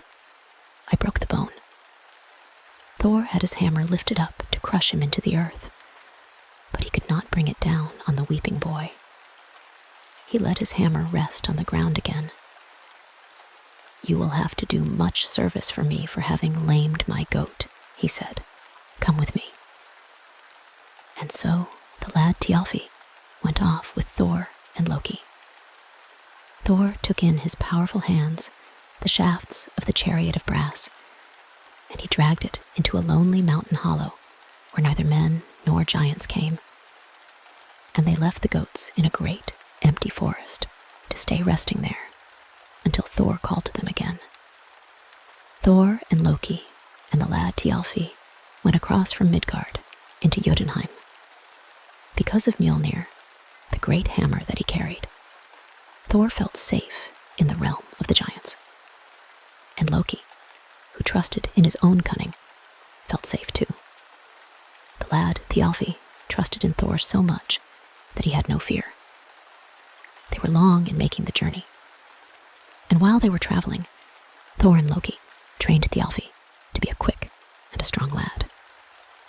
One day, they came out All day they crossed it, and at night it still stretched far before them. A great wind was blowing, night was falling, and they saw no shelter near. In the dusk, they saw a shape that looked to be a mountain, and they went toward it, hoping to find some shelter in a cave. Then, Loki saw a lower shape that looked as if it might be a shelter. They walked around it, Loki and Thor and the lad Thialfi. It was a house, but a house most oddly shaped. The entrance was a long, wide hall that had no doorway. When they entered this hall, they found 5 long and narrow chambers running off it. It is an odd place, but it is the best shelter we can get, Loki said. You and I, Thor, will take the 2 longest rooms, and the lad Thialfi can take one of the little rooms. They entered their chambers, and they lay down to sleep. But from the mountain outside, there came a noise that was like moaning forests and falling cataracts. The chamber where each one slept was shaken by the noise. Neither Thor nor Loki nor the lad Thialfi slept that night. In the morning, they left the 5-chambered house and turned their faces toward the mountain. It was not a mountain at all, but a giant. He was lying on the ground when they saw him, but just then he rolled over and sat up. Little men, he shouted to them, have you passed by a glove of mine on your way? He stood up and looked all around him. Oh, I see my glove now, he said. Thor and Loki and the lad Thialfi stood still as the giant came toward them. He leaned over and picked up the 5-room shelter they had slept in. He put it on his hand. It was really his glove. Thor gripped his hammer, and Loki and the lad Thialfi stood behind him. But the giant seemed good-humored enough. Where might you be bound for, little men? Said he. To Utgard in Jotunheim, Thor replied boldly. Oh, to that place, said the giant. Come then, I shall be with you so far. You can call me Skyrmir. Can you give us breakfast? Said Thor.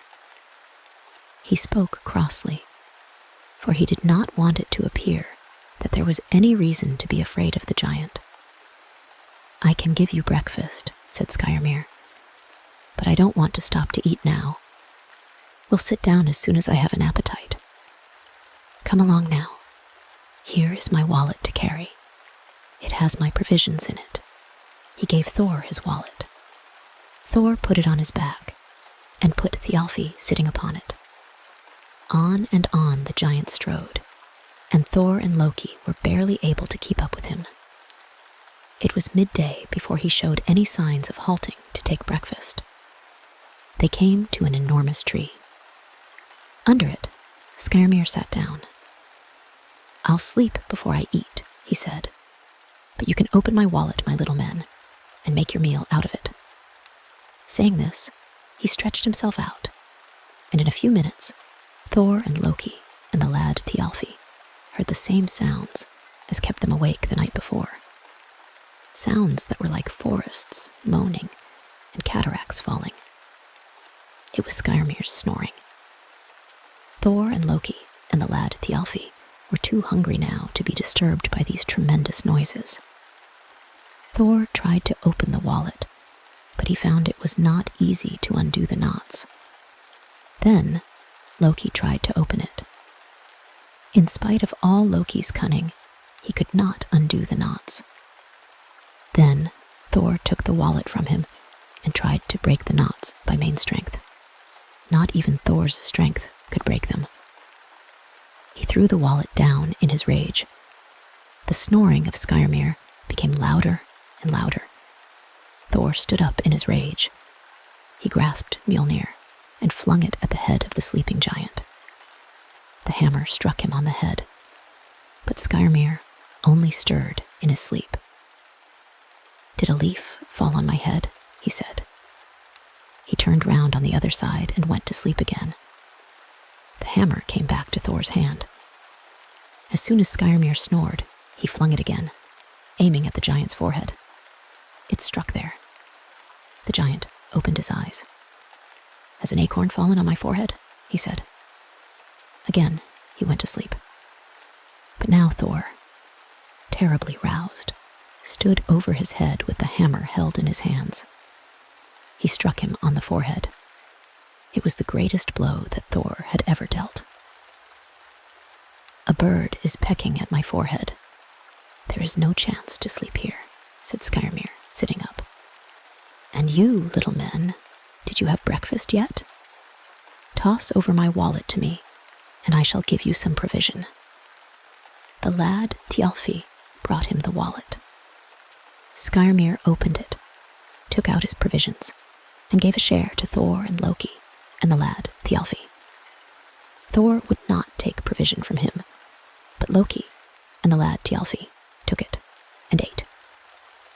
When the meal was finished, Skyrmir rose up and said, "Time for us to be going toward Utgard." As they went on their way, Skyrmir talked to Loki. "I always feel very small when I go into Utgard," he said. "You see, I'm such a small and a weak fellow, and the folk who live there are so big and powerful. But you and your friends will be welcomed in Utgard. They will be sure to make little pets of you." And then he left them, and they went into Utgard, the city of the giants. Giants were going up and down in the streets. They were not so huge as Skyrmir would have them believe, Loki noticed. Utgard was the Asgard of the giants. But in its buildings, there was not a line of the beauty that there was in the palaces of the gods, Gladsheim and Breidablik or Fensalir. Huge but shapeless, the buildings arose, like mountains or icebergs. Oh, beautiful Asgard, with a dome above it of the deepest blue. Asgard with the clouds around it, heaped up like mountains of diamonds. Asgard with its rainbow bridge and its glittering gates. Oh, beautiful Asgard, could it be indeed that these giants would one day overthrow you? Thor and Loki, with the lad Thialfi, went to the palace of the king. The hammer that Thor gripped would, they knew, make them safe, even there. They passed between rows of giant guards and came to the king's seat. "We know you, Thor and Loki," said the giant king, "and we know that Thor has come to Utgard to try his strength against the giants. We shall have a contest tomorrow. Today, there are sports for our boys. If your young servant should like to try his swiftness against our youths, let him enter the race today." Now, Thialfi was the best runner in Midgard, and all the time he had been with them, Loki and Thor had trained him in quickness. And so, Thialfi was not fearful of racing against the giant's youths. The king called on one named Hugi and placed him against Thialfi. The pair started together.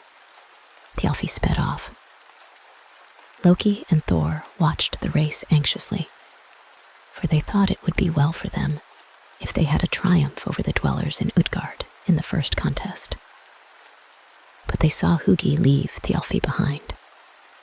They saw the giant youth reach the winning post, circle round it, and come back to the starting place before Thialfi had reached the end of the course. Thialfi, who did not know how it was that he had been beaten, asked that he be let run the race with Hugi again. The pair started off once more, and this time it did not seem to Thor and Loki that Hugi had left the starting place at all. He was back there almost as soon as the race had started. They came back from the racing ground to the palace. The giant king and his friends, with Thor and Loki, sat down to the supper table. "Tomorrow," said the king, "we shall have our great contest when Asa Thor will show us his power. Have you of Asgard ever heard of one who would enter a contest in eating? We might have a contest in eating at this supper board, If we could get one who would match himself with Loki here. He can eat more than anyone in Jotunheim. And I, said Loki, can eat more than any two in Jotunheim. I will match myself against your Loki. Good, said the Giant King. And all the giants present said, Good. This will be a sight worth seeing. Then they put scores of plates along one side of the table, each plate filled with meat. Loki began at one end, and Loki began at the other. They started to eat, moving toward each other as each cleared a plate. Plate after plate was emptied, and Thor, standing by with the giants, was amazed to see how much Loki ate. But Loki, on the other side, was leaving plate after plate emptied. At last, the two stood together, with scores of plates on each side of them. He has not defeated me, said Loki. I have cleared as many plates as your champion, O King of the Giants. But you have not cleared them so well, said the king. Loki has eaten all the meat that was upon them, said Thor. But Loki has eaten the bones with the meat, said the Giant King. Look and see if it be not so. Thor went to the plates. Where Loki had eaten, the bones were left on the plates. Where Loki had eaten, nothing was left. Bones as well as meat were consumed, and all the plates were left bare. We are beaten, said Thor to Loki. Tomorrow, Thor, said Loki, you must show all your strength, or the giants will cease to dread the might of the dwellers in Asgard. Be not afraid, said Thor. No one in Jotunheim will triumph over me. The next day, Thor and Loki came into the great hall of Utgard. The Giant King was there with a throng of his friends. Thor marched into the hall with Mjolnir, his great hammer in his hands. Our young men have been drinking out of this horn, said the king, and they want to know if you, Asa Thor, would drink out of it a morning draught. But I must tell you that they think that no one of the Aesir could empty the horn at one draught. Give it to me, said Thor. There is no horn you can hand me that I cannot empty at a draught. A great horn, brimmed and flowing, was brought over to him. Handing Mjolnir to Loki, and bidding him stand so that he might keep the hammer in sight, Thor raised the horn to his mouth. He drank and drank. He felt sure there was not a drop left in the horn as he laid it on the ground. There, he gasped, your giant horn is drained. The giants looked within the horn and laughed. Drained, Asa Thor, said the Giant King. Look into the horn again. You have hardly drunk below the brim. And Thor looked into it and saw that the horn was not half emptied. In a mighty rage, he lifted it to his lips again. He drank and drank and drank. Then, satisfied that he had emptied it to the bottom, he left the horn on the ground and walked over to the other side of the hall. Thor thinks he has drained the horn, said one of the giants, lifting it up. But see, friends, what remains in it. Thor strode back and looked again into the horn. It was still half filled. He turned round to see that all the giants were laughing at him. Asa Thor, said the Giant King. We know not how you are going to deal with us in the next feat, but you certainly are not able to drink against the giants. Said Thor, I can lift up and set down any being in your hall. As he said this, a great iron-colored cat bounded into the hall and stood before Thor, her back arched and her fur bristling. Then lift the cat off the ground, said the Giant King. Thor strode to the cat, determined to lift her up and fling her amongst the mocking giants. He put his hands to the cat, but he could not raise her. Up, up went Thor's arms, up, up, as high as they could go, cat's arched back went up to the roof, but her feet were never taken off the ground. And as he heaved and heaved with all his might, he heard the laughter of the giants all round him. He turned away, his eyes flaming with anger. "I am not wont to try to lift cats," he said.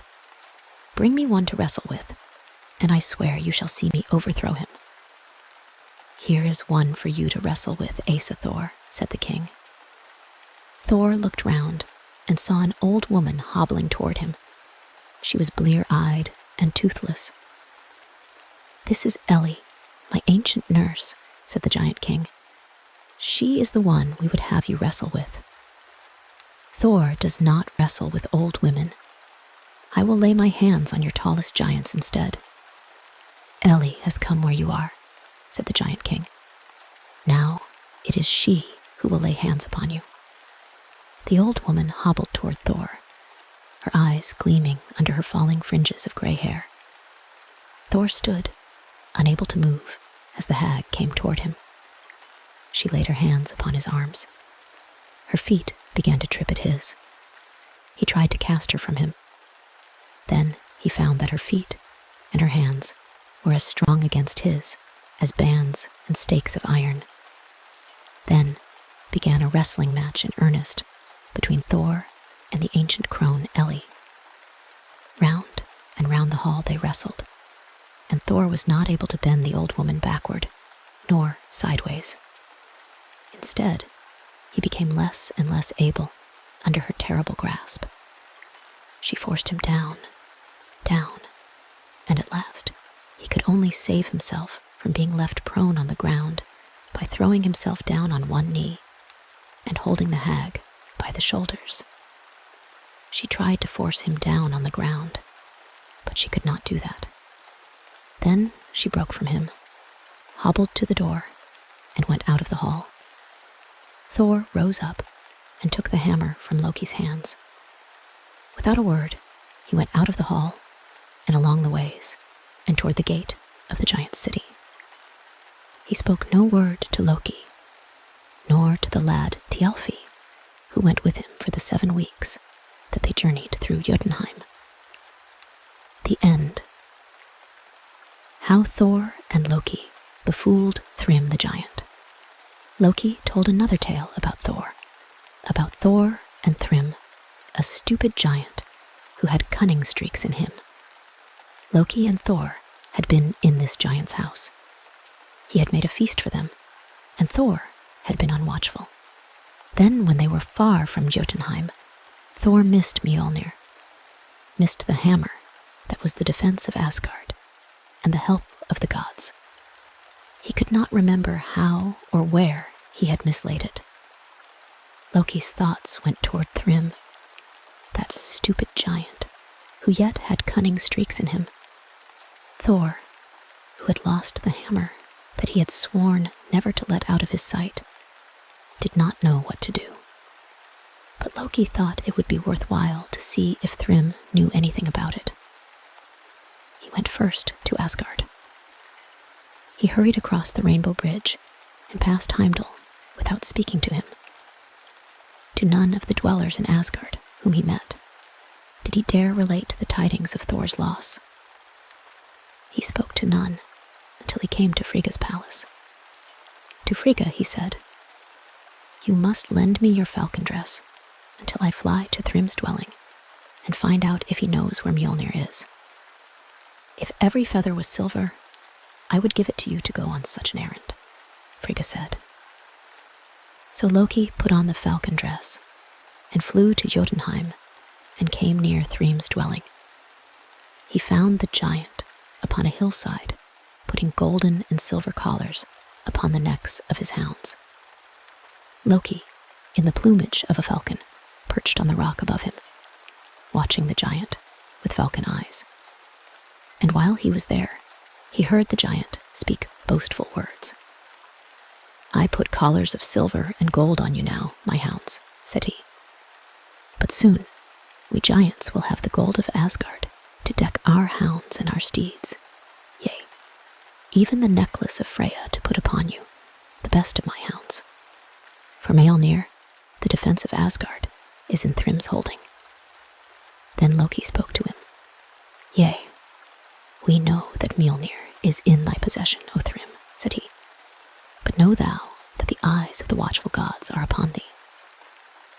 Ha, Loki, shape-changer, said Thrym. You are there. But all your watching will not help you to find Mjolnir. I have buried Thor's hammer 8 miles deep in the earth. Find it if you can. It is below the caves of the dwarfs. It is useless for us to search for Thor's hammer, said Loki. Eh, Thrym? It is useless for you to search for it, said the giant sulkily. But what a recompense you would gain if you restored Thor's hammer to the dwellers in Asgard, Loki said. No, cunning Loki, I will never restore it, not for any recompense, said Thrym. Yet bethink thee, Thrym, said Loki. Is there naught in Asgard you would like to own? No treasure, no possession? Odin's ring or Frey's ship, Skidbladnir? No, said Thrym. Only one thing could the dwellers in Asgard offer me that I would take in exchange for Mjolnir, Thor's hammer. And what would that be, Thrym? Said Loki, flying toward him. She whom many giants have striven to gain, Freya, for my wife, said Thrym. Loki watched Thrym for long, with his falcon eyes. He saw that the giant would not alter his demand. I will tell the dwellers in Asgard of your demand, he said at last, and he flew away. Loki knew that the dwellers in Asgard would never let Freya be taken from them to become the wife of Thrym, the stupidest of the giants. He flew back. By this time, all the dwellers in Asgard had heard of the loss of Mjolnir, the help of the gods. Heimdall shouted to him as he crossed the rainbow bridge to ask what tidings he brought back. But Loki did not stop to speak to the warden of the bridge, but went straight to the hall where the gods sat in council. To the Aesir and the Vanir, he told Thrym's demand.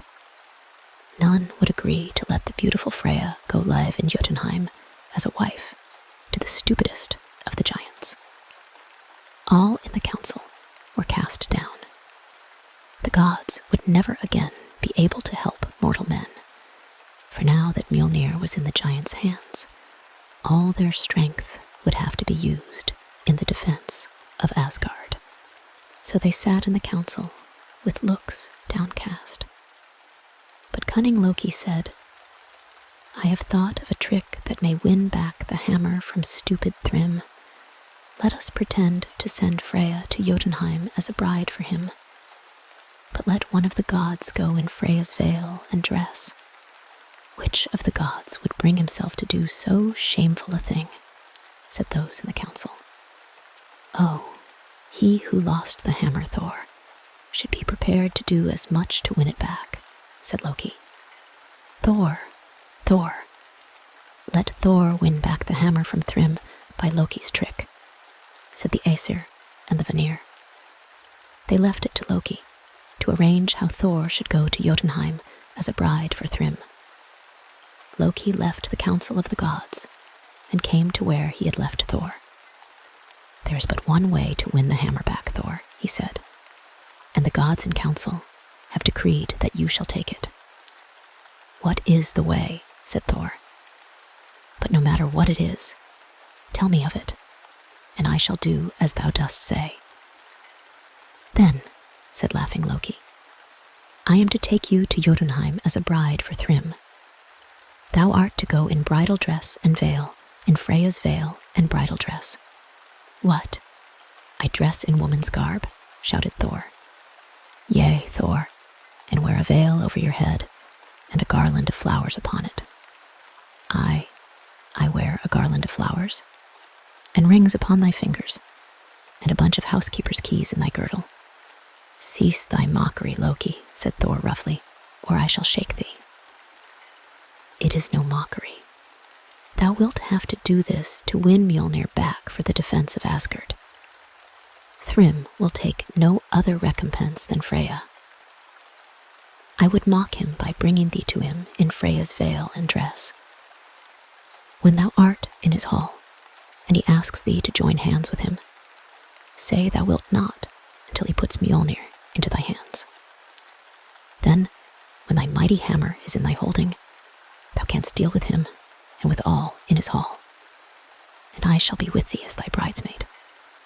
O sweet, sweet maiden Thor. Loki, said Thor, thou didst devise all this to mock me. I in a bridal dress. I with a bride's veil upon me. The dwellers in Asgard will never cease to laugh at me. But there will never be laughter again in Asgard, unless thou art able to bring back the hammer that thine unwatchfulness lost. True, said Thor unhappily. And is this, thinkst thou, Loki, the only way to win back Mjolnir from Thrym? It is the only way, O Thor, said the cunning Loki. So Thor and Loki set out for Jotunheim and the dwelling of Thrym. A messenger had gone before them to tell Thrym that Freya was coming with her bridesmaid, that the wedding feast was to be prepared, and the guests gathered, and that Mjolnir was to be at hand so that it might be given over to the dwellers in Asgard. Thrym and his giant mother hastened to have everything in readiness. Thor and Loki came to the giant's house in the dress of a bride and a bridesmaid. A veil was over Thor's head, hiding his beard and his fierce eyes. A red embroidered robe he wore, and at his side hung a girdle of housekeeper's keys. Loki was veiled too. The hall of Thrym's great house was swept and garnished, and great tables were laid for the feast. And Thrym's mother was going from one guest to another, vaunting that her son was getting one of the beauteous dwellers in Asgard for his bride Freya, whom so many of the giants had tried to win. When Thor and Loki stepped across the threshold, Thrym went to welcome them. He wanted to raise the veil of his bride and give her a kiss. Loki quickly laid his hand on the giant's shoulder. "Forbear," he whispered. "Do not raise her veil. We dwellers in Asgard are reserved and bashful. Freya would be much offended to be kissed before this company." Aye, said Thrym's old mother. "Do not raise thy bride's veil, son.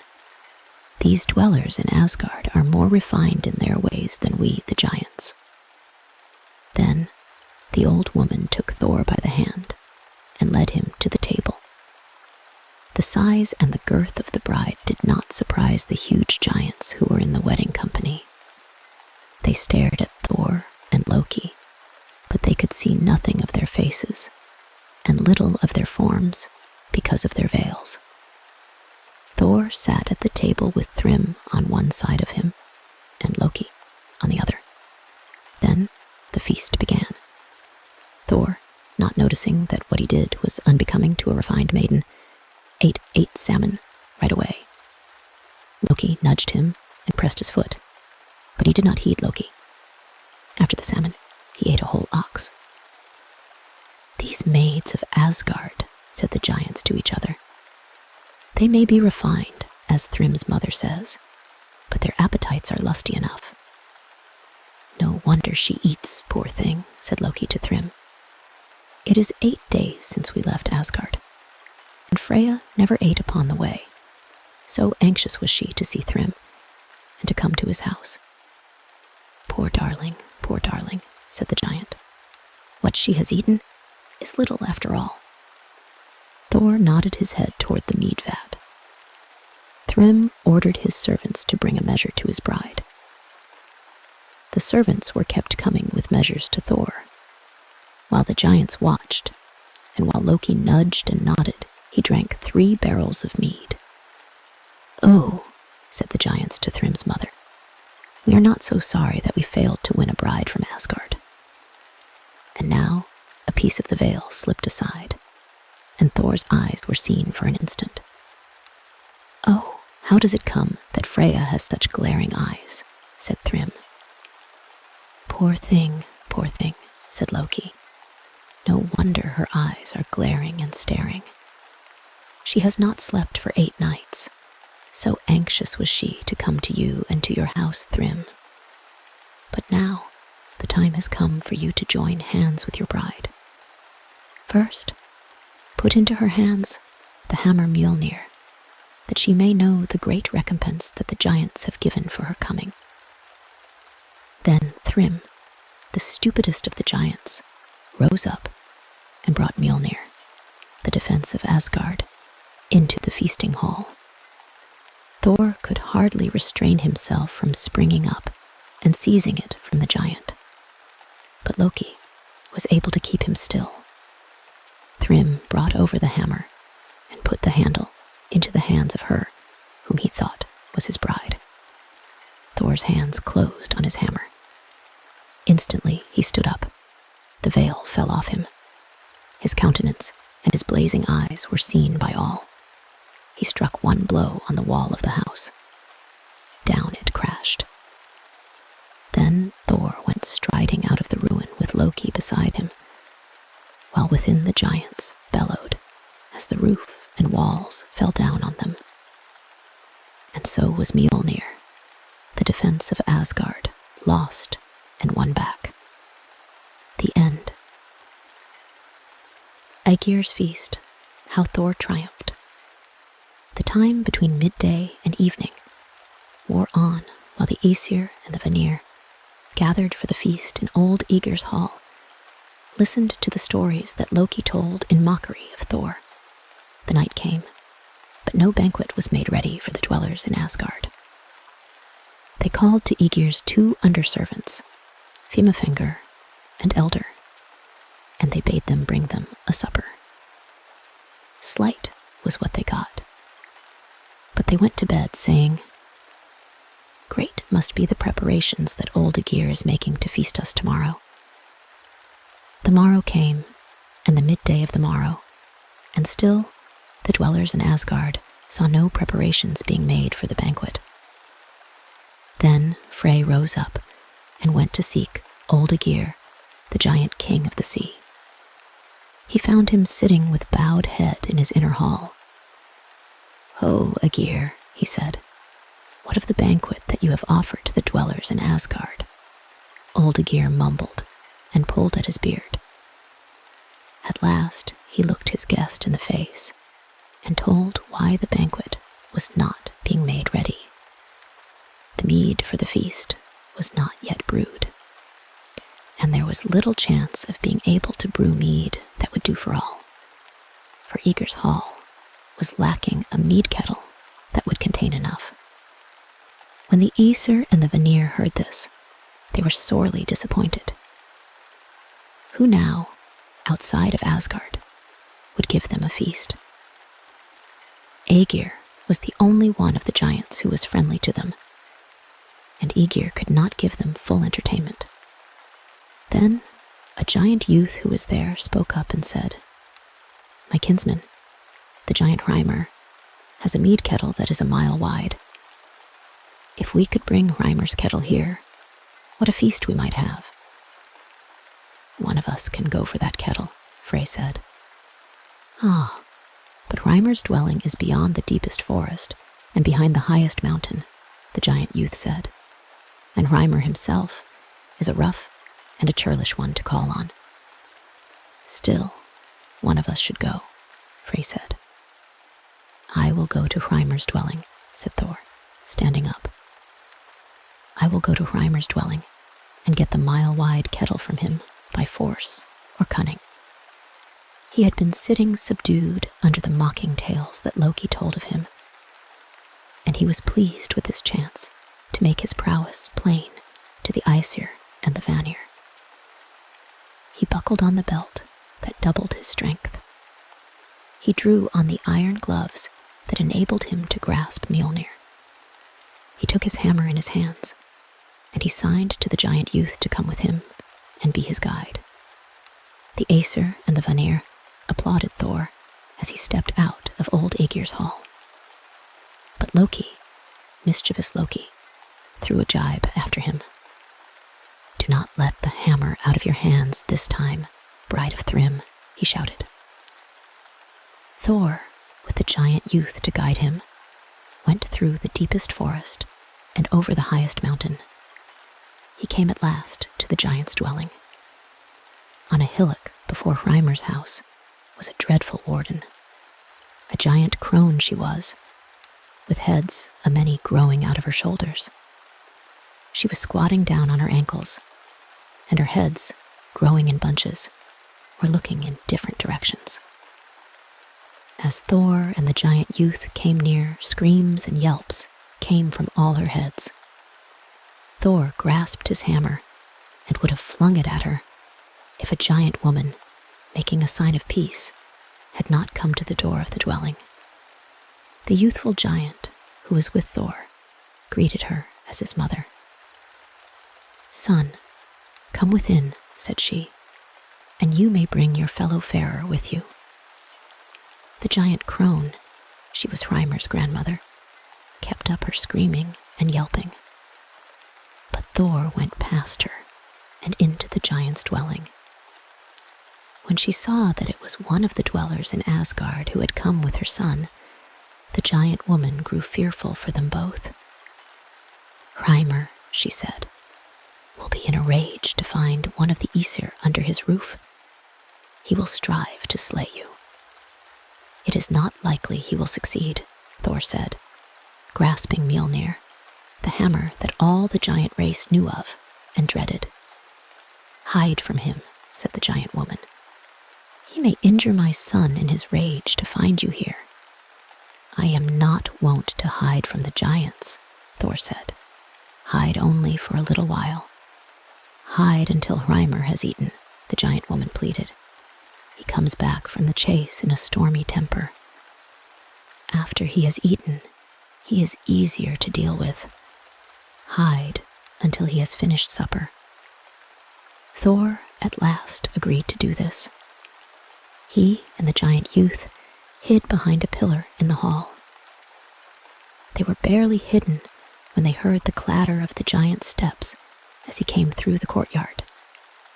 He came to the door. His beard was like a frozen forest around his mouth, and he dragged along with him a wild bull that he had captured in the chase. So proud was he of his capture that he dragged it into the hall. "I have taken alive," he shouted, "the bull with the mightiest head and horns. Heaven-breaking this bull is called. No giant but me could capture it." He tied the bull to the post of the door, and then his eyes went toward the pillar behind which Thor and the giant youth were hiding. The pillar split up its whole length at that look from Hrymer's eyes. He came nearer. The pillar of stone broke across. It fell with the crossbeam it supported, and all the kettles and cauldrons that were hanging on the beam came down with a terrible rattle. Then Thor stepped out and faced the wrathful giant. "It is I who am here, friend Hrymer," he said, his hands resting on his hammer. Then Hrymer, who knew Thor and knew the force of Thor's hammer, drew back. "Now that you are in my house, Asa Thor," he said, "I will not quarrel with you. Make supper ready for Asa Thor and your son and myself," said he to the giant woman. A plentiful supper was spread, and Hrymer and Thor and the giant youth sat down to 3 whole roast oxen. Thor ate the whole of 1 ox. Hrymer, who had eaten nearly 2 himself, leaving only small cuts for his wife and his youthful kinsman, grumbled at Thor's appetite. "You'll clear my fields, Asa Thor," he said, "if you stay long with me." "Do not grumble, Hrymer," Thor said. "Tomorrow I'll go fishing, and I'll bring you back the weight of what I ate. Then instead of hunting, I'll go fishing with you tomorrow, Asa Thor," said Hrymer. "And don't be frightened if I take you out on a rough sea." Hrymer was first out of bed the next morning. He came with the pole and the ropes in his hand to where Thor was sleeping. "Time to start earning your meal, Asa Thor," said he. Thor got out of bed, and when they were both in the courtyard, the giant said, "You'll have to provide a bait for yourself. Mind that you take a bait large enough. It is not where the little fishes are, the place where I'm going to take you. If you never saw monsters before, you'll see them now. I'm glad, Asa Thor, that you spoke of going fishing." "Will this bait be big enough?" said Thor, laying his hands on the horns of the bull that Hreimer had captured and brought home. The bull with the mighty head of horns that was called Heaven-breaking. "Will this bait be big enough, do you think?" "Yes, if you're big enough to handle it," said the giant.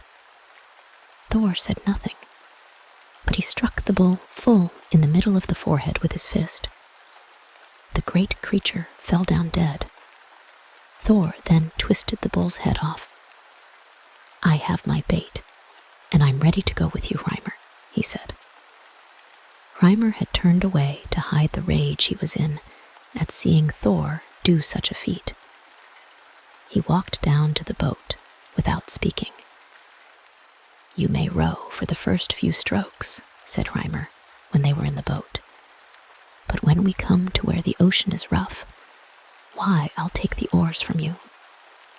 Without saying a word, Thor made a few strokes that took the boat out into the middle of the ocean. Hreimer was in a rage to think that he could not show himself greater than Thor. He let out his line and began to fish. Soon, he felt something huge on his hook. The boat rocked and rocked till Thor steadied it. Then Hreimer drew into the boat the largest whale that was in these seas. "Good fishing," said Thor, as he put his own bait on the line. "It's something for you to tell the Aesir," said Hreimer. "I thought as you were here, I'd show you something bigger than salmon fishing."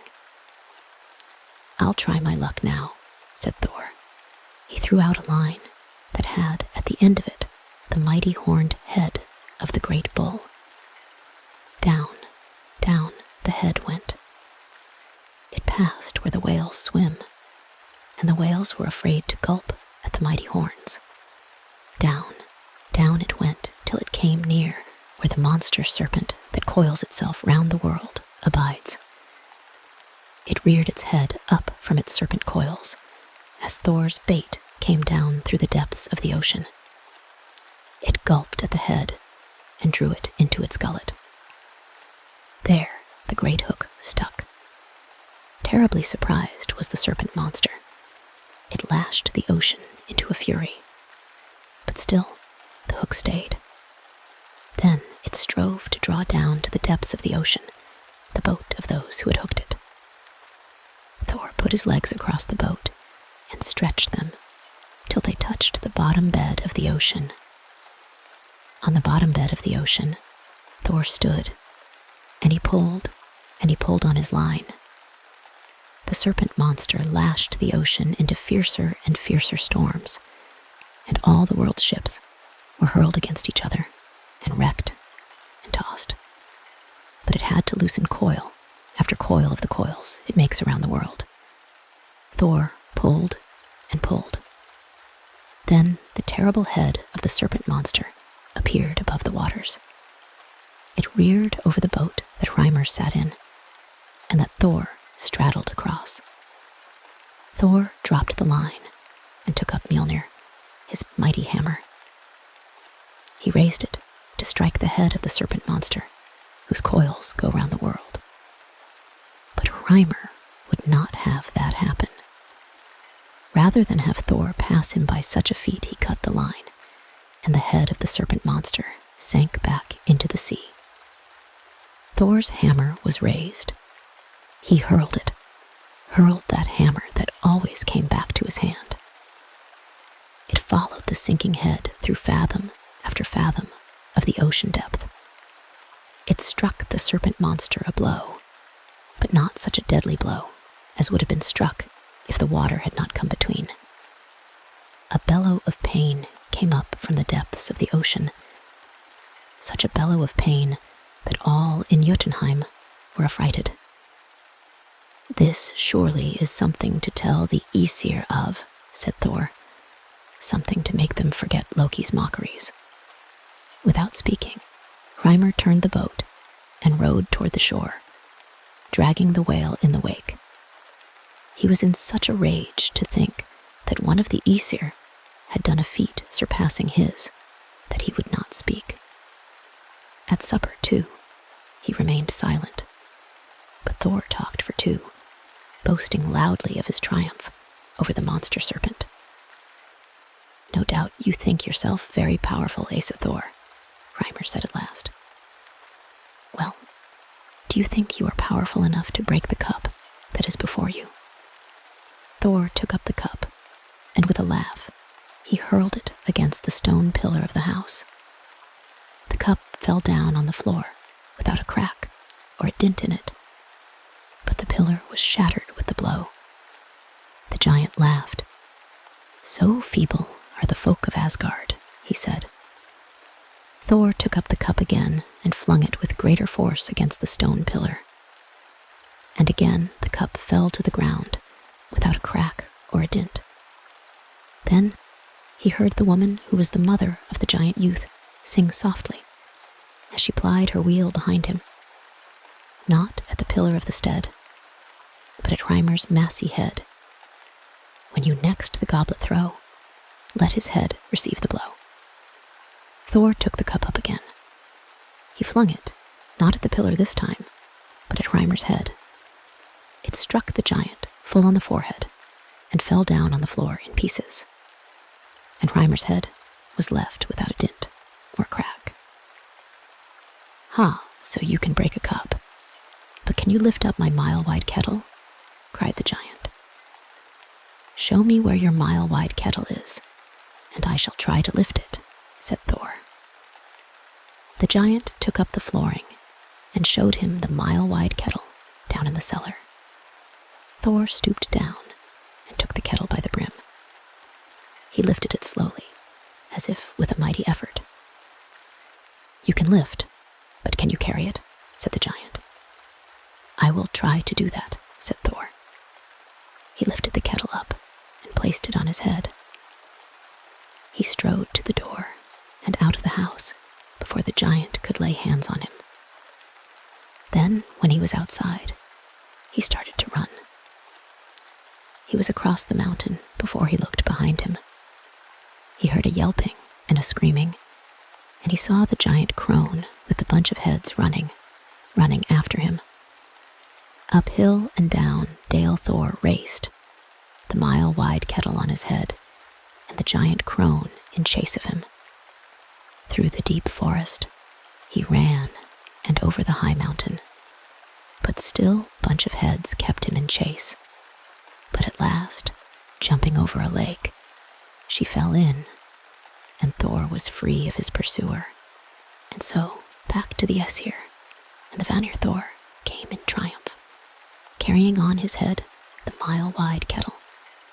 And those of the Aesir and the Vanir who had laughed most at Loki's mockeries rose up and cheered for him as he came in. The mead was brewed, the feast was spread, and the greatest banquet that ever the kings of the giants gave to the dwellers in Asgard was eaten in gladness. A strange and silent figure sat at the banquet. It was the figure of a giant, and no one knew who he was nor where he had come from. But when the banquet was ended, Odin, the eldest of the gods, turned toward this figure and said, "O Skirmir, giant king of Utgard, rise up now and tell Thor of all you practiced upon him when he and Loki came to your city." Then the stranger at the banquet stood up, and Thor and Loki saw he was the giant king in whose halls they had had the contests. Skirmir turned toward them and said, "O Thor and O Loki, I will reveal to you now the deceits I practiced on you both. It was I whom you met on the moorland on the day before ye came into Utgard.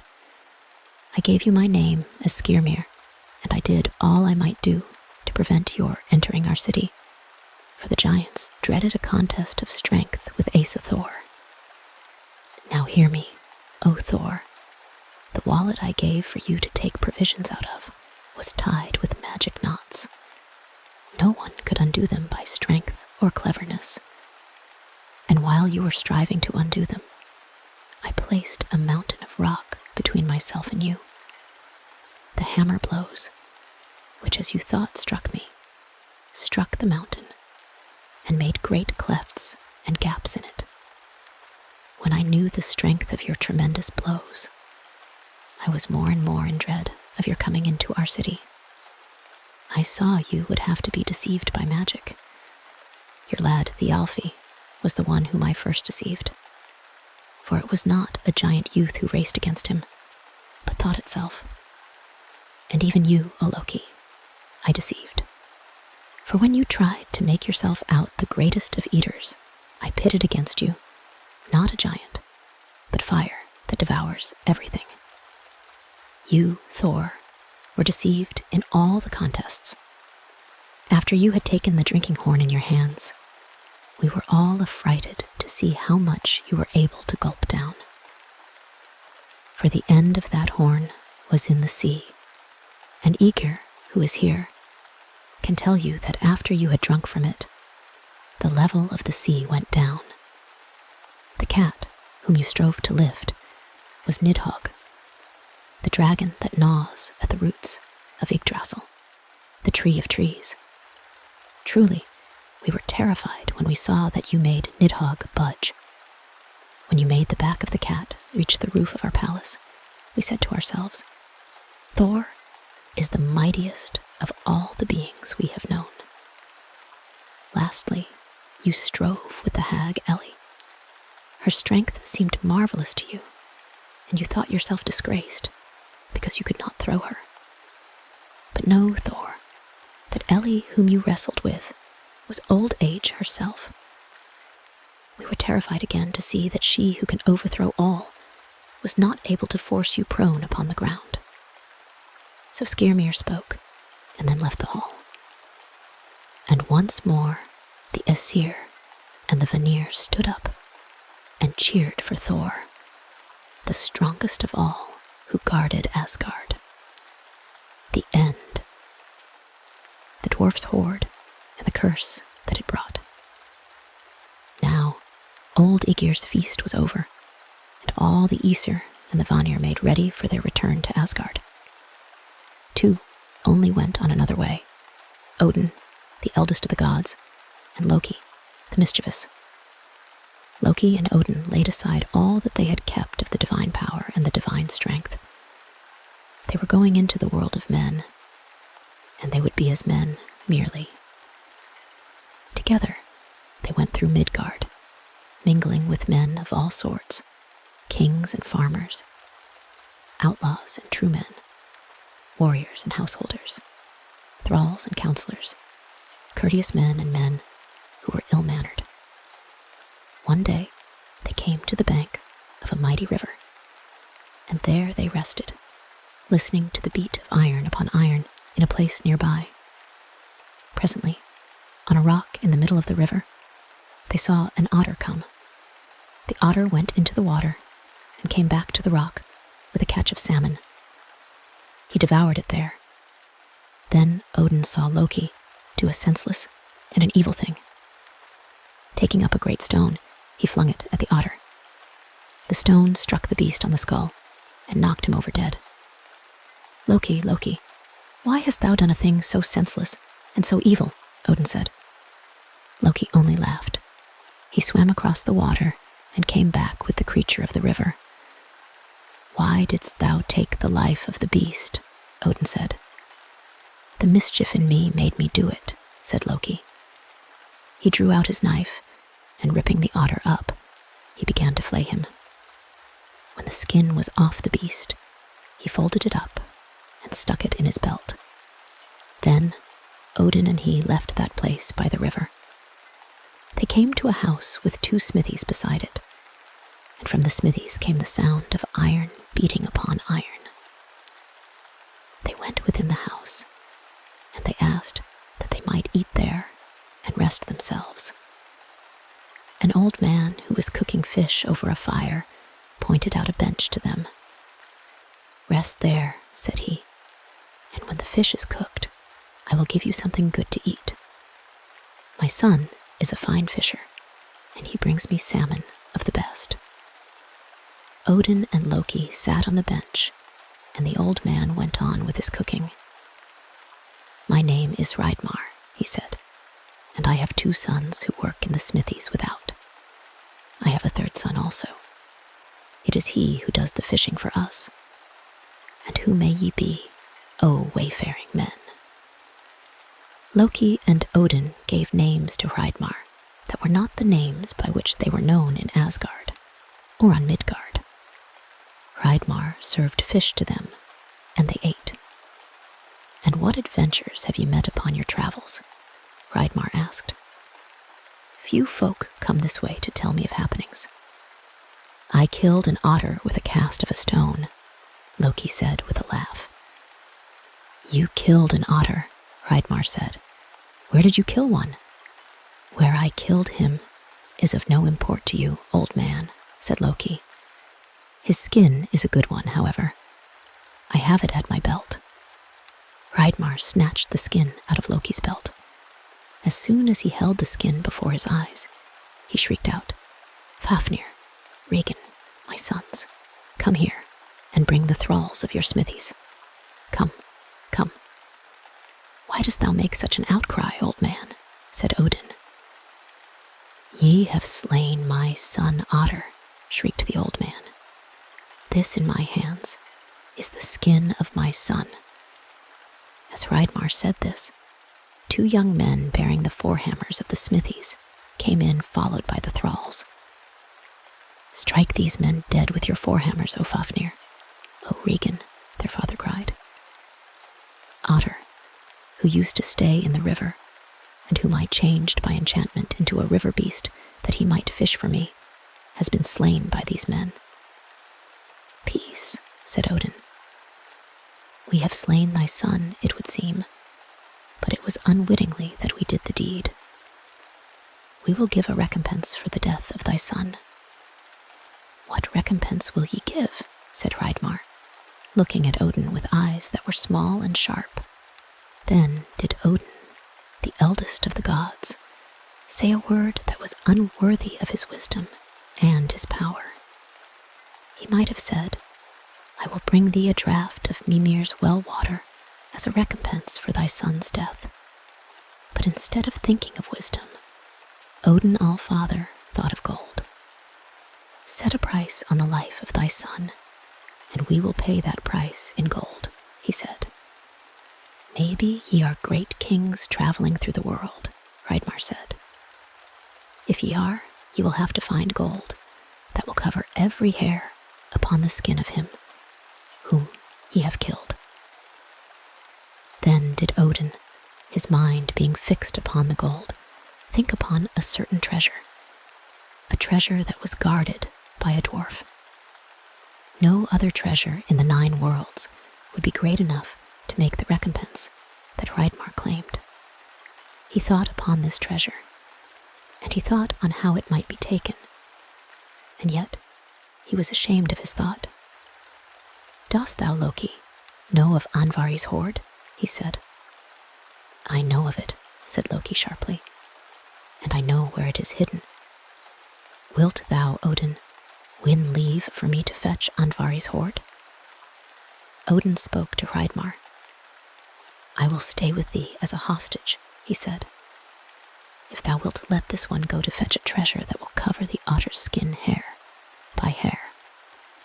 "I will let this be done," said old Hreidmar, with the sharp and cunning eyes. "Go now," said he to Loki. Then Loki went from the house.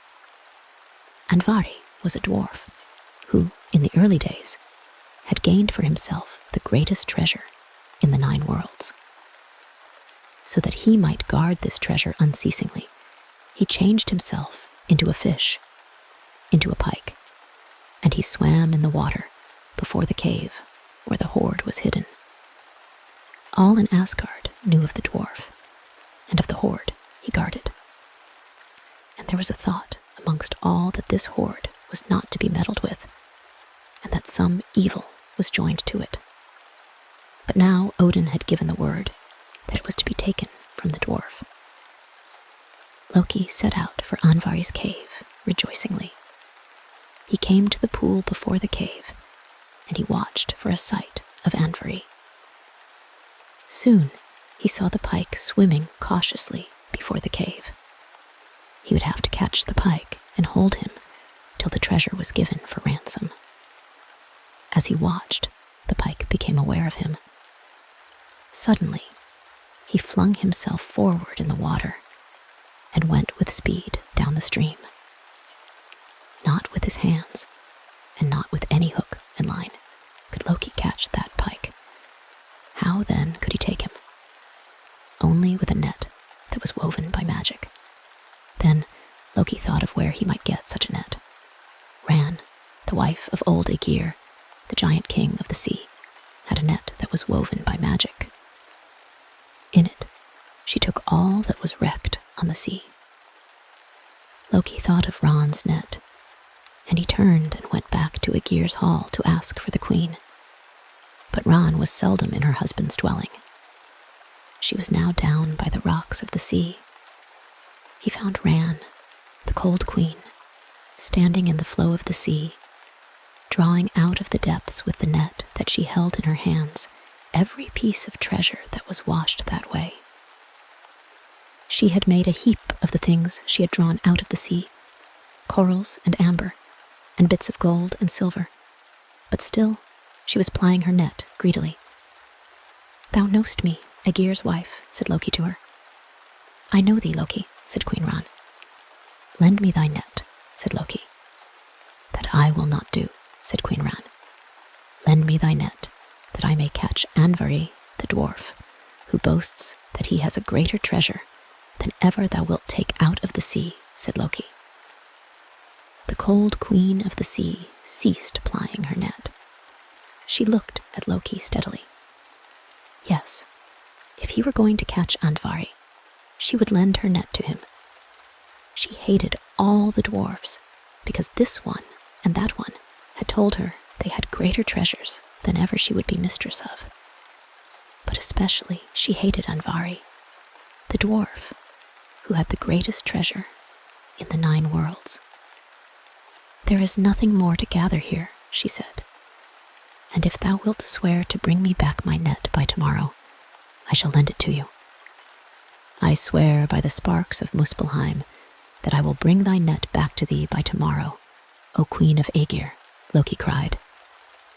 Then Ran put into his hands the magic net. Back then, he went to where the dwarf, transformed, was guarding his wondrous hoard. Dark was the pool in which Andvari floated as a pike. Dark it was, but to him it was all golden with the light of his wondrous treasure. For the sake of this hoard, he had given up his companionship with the dwarves and his delight in making and shaping the things of their workmanship. For the sake of his hoard, he had taken on himself the dumbness and deafness of a fish. Now, as he swam about before the cave, he was aware again of a shadow above him. He slipped toward the shadow of the bank. Then, as he turned round, he saw a net sweeping toward him. He sank down in the water, but the magic net had spread out, and he sank into its meshes. Suddenly, he was out of the water and was left gasping on the bank. He would have died had he not undone his transformation. Soon, he appeared as a dwarf. "Andvari, you are caught. It is one of the Aesir who has taken you," he heard his captor say. "Loki," he gasped. "Thou art caught, and thou shalt be held," Loki said to him. "It is the will of the Aesir that thou give up thy hoard to me." My hoard, the dwarf shouted. "Never will I give up my hoard." "I hold thee till thou givest it to me," said Loki. Unjust, unjust, shouted Andvari. It is only thou, Loki, who art unjust. I will go to the throne of Odin, and I will have Odin punish thee for striving to rob me of my treasure. Odin has sent me to fetch thy hoard to him, said Loki. Can it be that all the Aesir are unjust? Ah, yes. In the beginning of things, they cheated the giant who built the wall round their city. The Aesir are unjust. Loki had Andvari in his power, and after the dwarf had raged against him and defied him, he tormented him.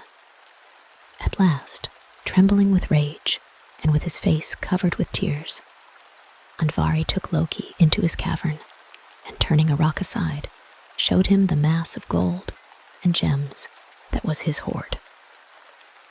At once, Loki began to gather into the magic net lumps and ingots and circlets of gold, with gems that were rubies and sapphires and emeralds. He saw Andvari snatch at something on the heap, but he made no sign of marking it. At last, all was gathered into the net, and Loki stood there, ready to bear the dwarf's hoard away. There is one thing more to be given, said Loki, the ring that you, Andvari, snatched from the heap. I snatched nothing, said the dwarf. But he shook with anger, and his teeth gnashed together, and froth came on his lips. I snatched nothing from the heap. But Loki pulled up his arm, and there fell to the ground the ring that Andvari had hidden under his armpit. It was the most precious thing in all the hoard. Had it been left with him, Andvari would have thought that he still possessed a treasure, for this ring of itself could make gold. It was made out of gold that was refined of all impurities, and it was engraven with a rune of power. Loki took up this most precious ring and put it on his finger. Then the dwarf screamed at him, turning his thumbs toward him in a curse. The ring with the rune of power upon it. May it weigh down your fortune and load you with evil, you, Loki, and all who lust to possess the ring I have cherished. As Andvari uttered this curse, Loki saw a figure rise up in the cave and move toward him. As this figure came near, he knew who it was. Gullveig, a giant woman who had once been in Asgard. Far back in the early days, when the gods had come to their holy hill, and before Asgard was built, 3 women of the giants had come amongst the Aesir. After the 3 had been with them for a time, the lives of the Aesir changed. Then did they begin to value and to hoard the gold that they had played with. Then did they think of war. Odin hurled his spear amongst the messengers that came from the Vanir, and war came into the world. The 3 were driven out of Asgard. Peace was made with the Vanir. The apples of lasting youth were grown in Asgard. The eagerness for gold was curbed. But never again were the Aesir as happy as they were before the women came to them from the giants. Gullveig was one of the 3 who had blighted the early happiness of the gods. And behold, she was in the cave where Andvari had hoarded his treasure, and with a smile upon her face, she was advancing toward Loki. So, Loki, she said, thou seest me again, and Odin, who sent thee to this cave, will see me again. Lo, Loki, I go to Odin to be thy messenger, and to tell him that thou comest with Andvari's hoard. And speaking so, and smiling into his face, Gullveig went out of the cave with swift and light steps. Loki drew the ends of the magic net together, and gathering all the treasures in its meshes, he too went out. Odin, the eldest of the gods, stood leaning on his spear and looking at the skin of the otter that was spread out before him. One came into the dwelling swiftly. Odin looked and saw that she who had come in on such swift, glad feet was Gullveig, who, once with her 2 companions, had troubled the happiness of the gods. Odin raised his spear to cast it at her. "Lay thy spear down, Odin," she said. "I dwelt for long in the dwarf's cave, but thy word unloosed me, and the curse said over Andvari's ring has sent me here. Lay thy spear down, and look on me, O eldest of the gods. Thou didst cast me out of Asgard, but thy word has brought me to come back to thee. And if ye two, Odin and Loki, have bought yourselves free with gold, and may enter Asgard, surely I, Gullveig, am free to enter Asgard also." Odin lowered his spear, sighing deeply. "Surely it is so, Gullveig," he said. "I may not forbid thee to enter Asgard. Would I had thought of giving the man Kvasir's mead, or Mimir's well water, rather than this gold as a recompense." As they spoke, Loki came into Hreidmar's dwelling. He laid on the floor the magic net.